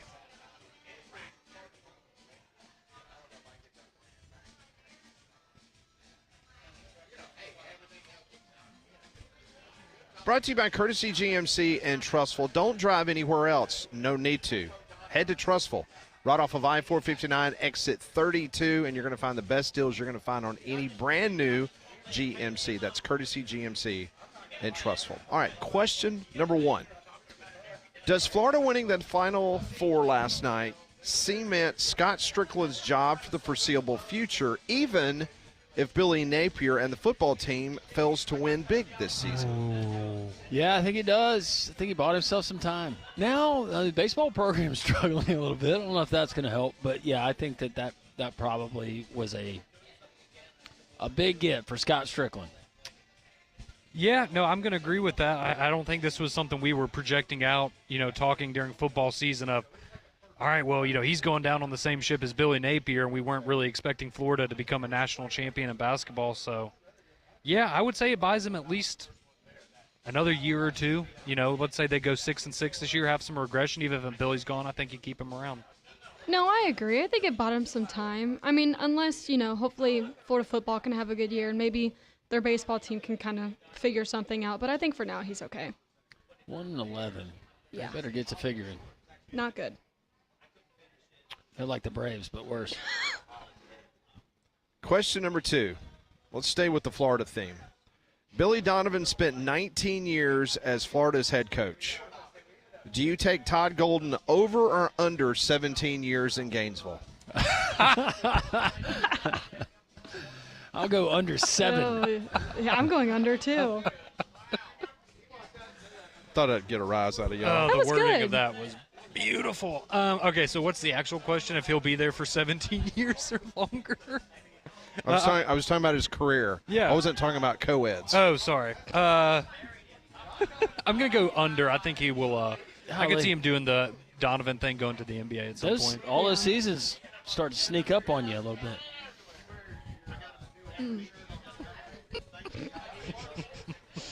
That was good, Pat. That was good. I thought you would appreciate the wording. Mm-hmm.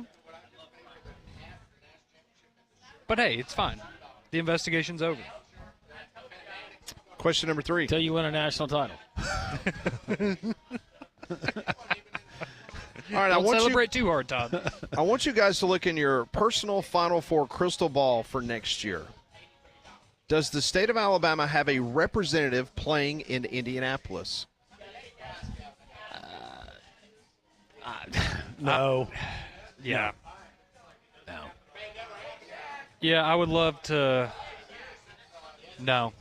I would love to sit here and tell you that I think it's going to happen, but realistically, no. I think they'll both be in contention. I think we can both see Alabama and Auburn maybe in the Elite Eight conversation, but right now. What about UAB? Right now, not knowing what's coming back for some of those schools. Was it just kind of glossing over that? I'm going to go no. I don't know why you did that. I'm going to be the optimist. I'm going to say yes, Pat. Thank you, Molly. You're welcome. Molly, do you want bonus points by telling us who it'll be, and then we can bring it up next year when you're right? It's going to be UAB. There you go. There you go. Okay. They made an Elite Eight. Because I'd already made out 2 of mine. I've got Kentucky, Michigan, Yaxel playing against former team, UAB. And then 4th, we'll go Big 12. Who out of the Big 12 next year? Kansas. I feel like Kansas, Bill Self, he gets it figured out next year. So you've got Kansas, Michigan, UAB. I like it, Andrew. And Duke, Kentucky. Or Kentucky, sorry. Yeah. And your Final Four. I like it. I like it. That's my way too early. That's what a Pat way too Potter's early Final Four Four. should be, Yeah. though. Yeah, I like it. Question number 4. How cool is it that Tiger Woods is partnering with Augusta National to design a new short course as well as creating a new program for kids? I think it's awesome. Yeah, I love it. I think it's great. Yeah, no, I'm asking Doug about that and getting a couple of details on that. I think, granted, it'd be cool if we could all go and experience it because I'm sure it's going to be magnificent. But, yeah, no, I think that's great what he's doing and continuing to be an ambassador for the game and for Augusta National and everything that he can do. I hope – I know his body has failed him, unfortunately, numerous times, but I hope that we get a lot of Tiger Woods around the game of golf doing things like this for the next Conrad, few decades. Let me just ask you, if you had a lot of money, you had a big plot of land, would you have someone come and design a short course for you? I think that would be awesome. Yeah. And you could just have some buddies over and go out there. Yes. That would be so cool. I would absolutely love something like that. I think most of us would, though.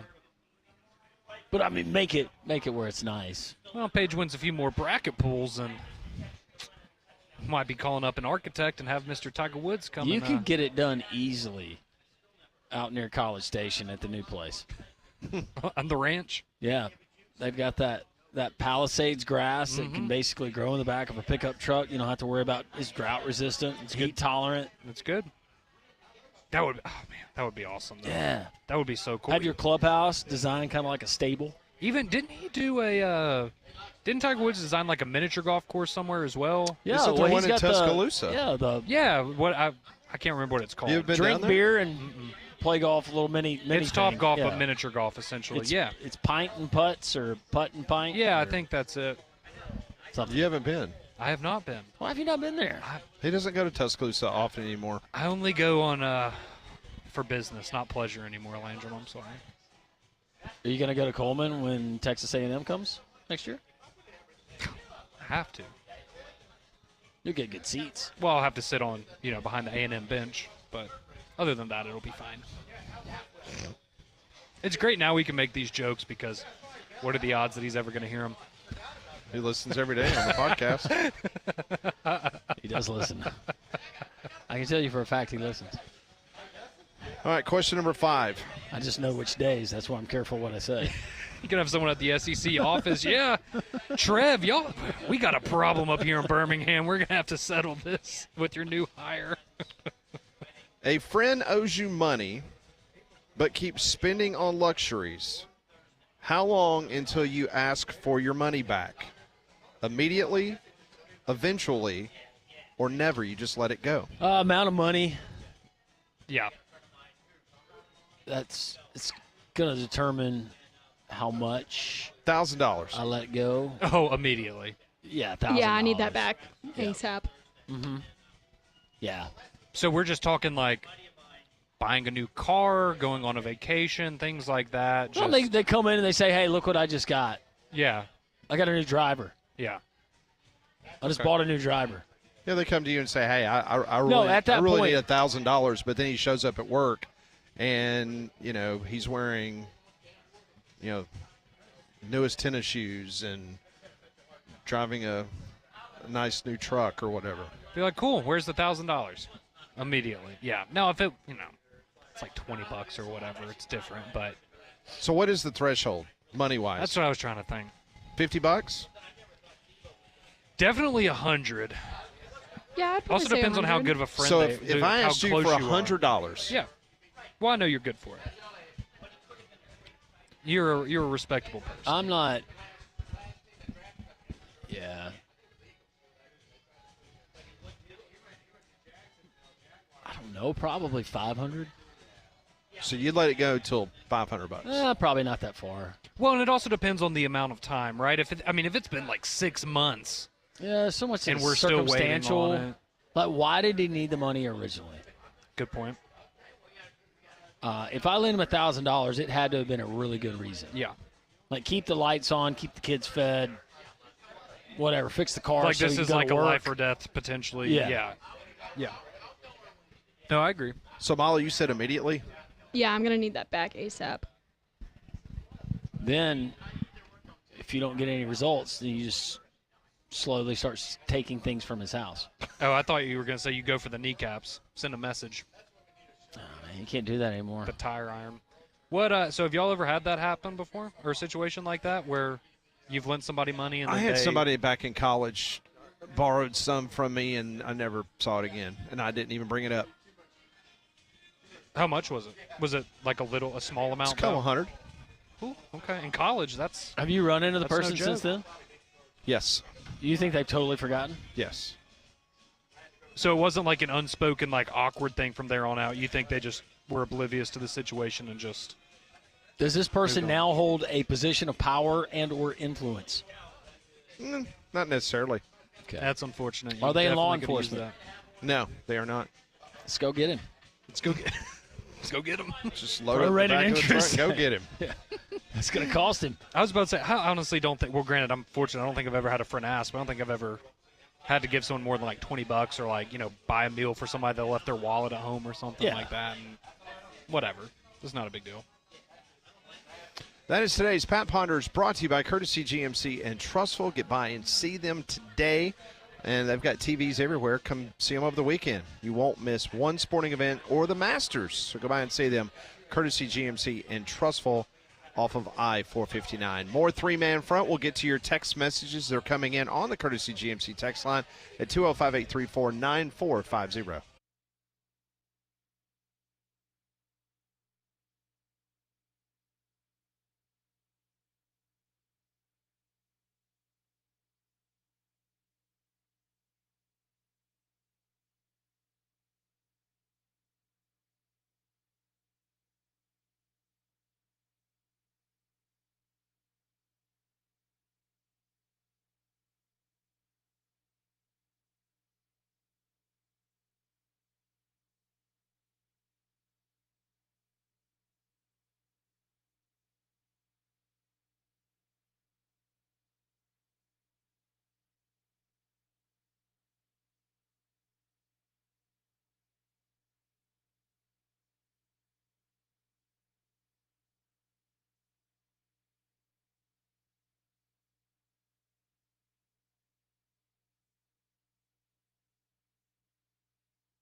145, Jocks 94.5. Pat Conrad, Landrum Molly with you until 2 o'clock. Paul Feinbaum Show will be coming up here at the top of the hour. Appreciate everybody stopping by and seeing us. If you missed any of our interviews today, Mike Griffith, he had extended period of time with us, 2 segments. So not just 1, but 2. I think he was trying out some new Feinbaum material. I think that's what he was doing. Well, he was recording himself. Yes.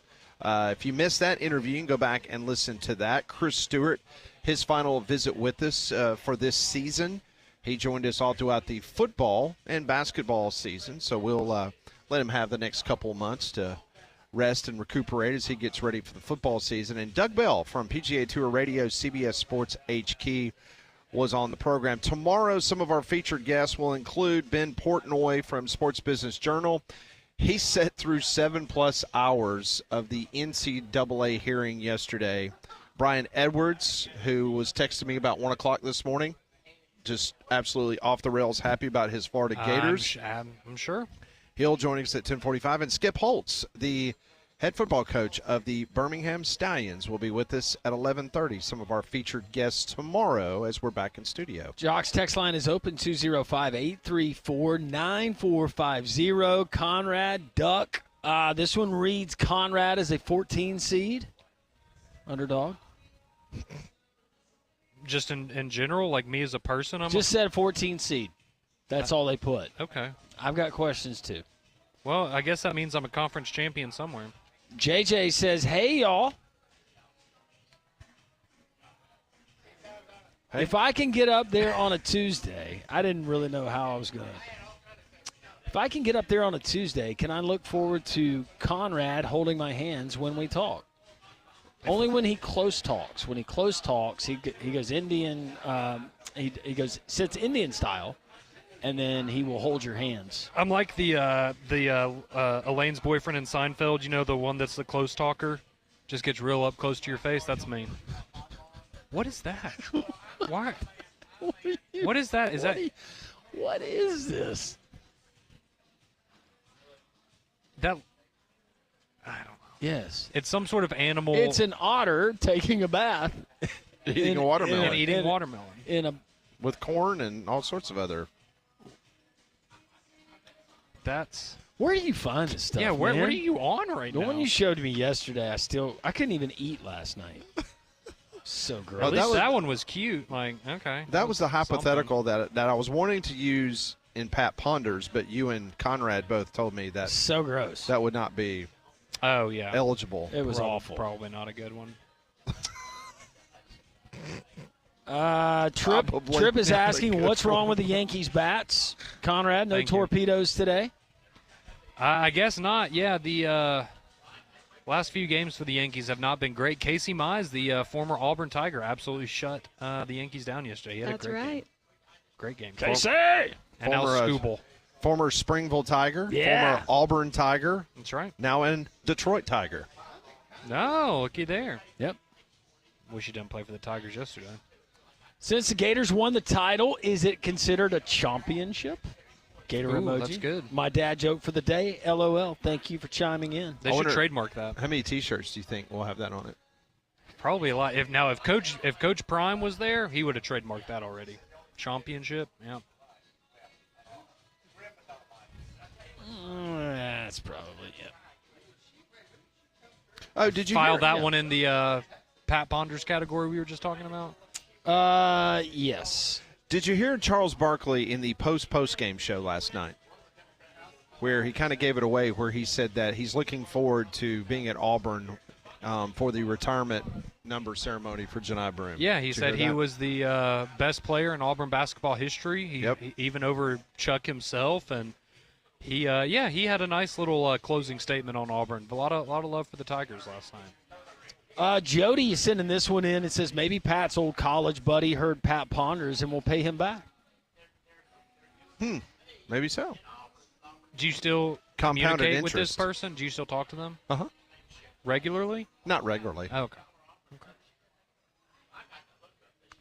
And then Drake says, congratulations to my Gators for winning the Natty. But, guys, I've never seen so many Gator fans at a Gator basketball game ever. And I've been and seen a lot of Gator basketball games. Gator fans showed up and showed out last night. There were a ton of Florida fans there when I was there. Florida fans, I travel well. I know we had some people last week when we were talking about it say that they don't think Florida travels well. They did last night. All right, so just you around San Antonio, because a lot of people go for the atmosphere. Yeah. I've covered all these national championship games. A lot of times people, they just want to be in the mix. Yeah. Instead of actually getting a ticket and going in. Yes. The breakdown of the 4 teams, of the fans you saw. Fans I saw, I would say Auburn. Auburn was 1. Auburn was 1. Florida would be 2. Okay. And I think this probably, I'll go Houston 3 and then Duke 4. Okay. Now, inside of the arena, when everybody was in a lot of their same sections, everybody was well represented. But yeah, where we were and where we walked around, it was Auburn. A lot of Auburn. Oh yeah, did you see this from last night? The Florida fan there in Gainesville that fell off the traffic light. He climbed up like one of the traffic lights in Gainesville and was jumping up and down on it. They fell on the concrete. Yeah, not good. No, because you remember the unfortunate fan in Philadelphia. Oh, that's right. For the Eagles. Yep. That passed away. Just can't do that stuff. Nope. Celebrate responsibly. That's what we always. And I'll say the Auburn and the Florida people probably the.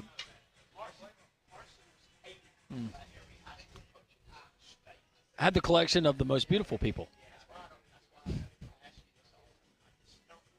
So do you think it just means more content? It does, and we are very proud of that here in the South. Do you think that the reason there maybe weren't so many Duke fans is a lot of them were expecting to be playing on Monday, and so they were holding off from the Final Four game? Or do you just I don't think know, it or was... maybe they were in another pocket of San Antonio, but I saw that was interesting with them being, I guess, viewed as the favorite going into the Final Four, that they wouldn't have been loaded up with Duke fans there to. And maybe they were. Maybe it was, hey, let's just get there on Sunday and then we'll go to the game on Monday. Maybe so. Come back on Tuesday. I don't know. There are a lot of people I saw the last couple of days that I didn't know were Duke fans that I found out were Duke fans. Funny how that works. And I've been to championship events. I'm just with San Antonio, and this is the first time I got to spend extended time there. I thought it was just perfect for a Final Four. The Riverwalk made everything just.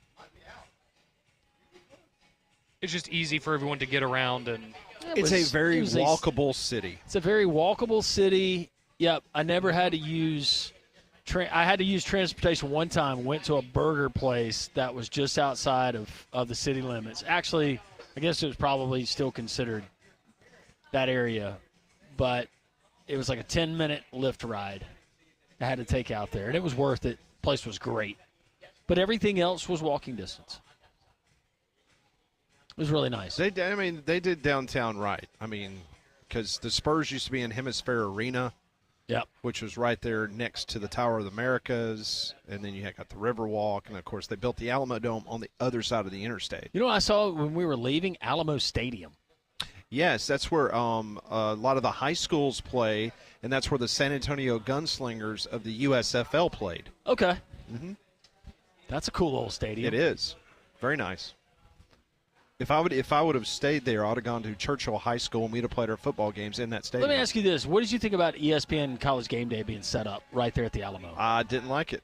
Didn't like it one bit. Yeah, and I've seen that from a lot of people. So I'm not the only one? No. Okay. I just thought it was disrespectful, to be completely honest with you. That site, if you know anything about history and what took place there, because just what you see of the actual mission, the actual footprint of what the Alamo really was. Oh, it's so much bigger. Oh, it's tremendously bigger. So they literally was set up doing a TV show for a basketball game, literally where hundreds of people died. I just thought it was tacky. I didn't like it. Yeah, and I saw some of that sentiment. So, you're not alone. They could have gotten that shot being off of what a historian would tell you what is the actual Alamo footprint. You know what I'm saying? Yeah. And you still would have gotten a great shot. Yeah. Yeah. but literally you're right outside the door where it was odd, where people were bayoneted and killed. It's it was odd. If you did it somewhere else that had something similar, where you had Americans that were killed, you wouldn't have done that. And it happened more recently than it never would have. Correct. So understandable where you're coming from. The Yankees still losing? Yes. But it is still only 5-0, so it hasn't gotten any worse. But not better. That's the good news. Yeah, the Yankees about to be on a 3-game losing streak here to the Pirates and Tigers. That sits well, and very good, Molly. I'm happy for Molly. This is great. Thank you. I appreciate that. I'm happy for you. I'm very happy as well. Well, and I'm happy for Pat because Pat picked in our baseball preseason predictions. You picked the Tigers to be the win the AL pennant. I did. So you're looking good right now. Just like I tell Landrum, Memorial Day, All-Star Game, September 1. There's a lot of all time. Those, tell me a lot of things. There's only 152 games left, guys. Come on. That's it? That's it. We'll be back in studio tomorrow. Thanks for tuning us in here from Social Taco. The Paul Feinbaum Show is coming up for Molly, Conrad, and Landrum. I'm Pat. Have a great and beautiful Tuesday afternoon.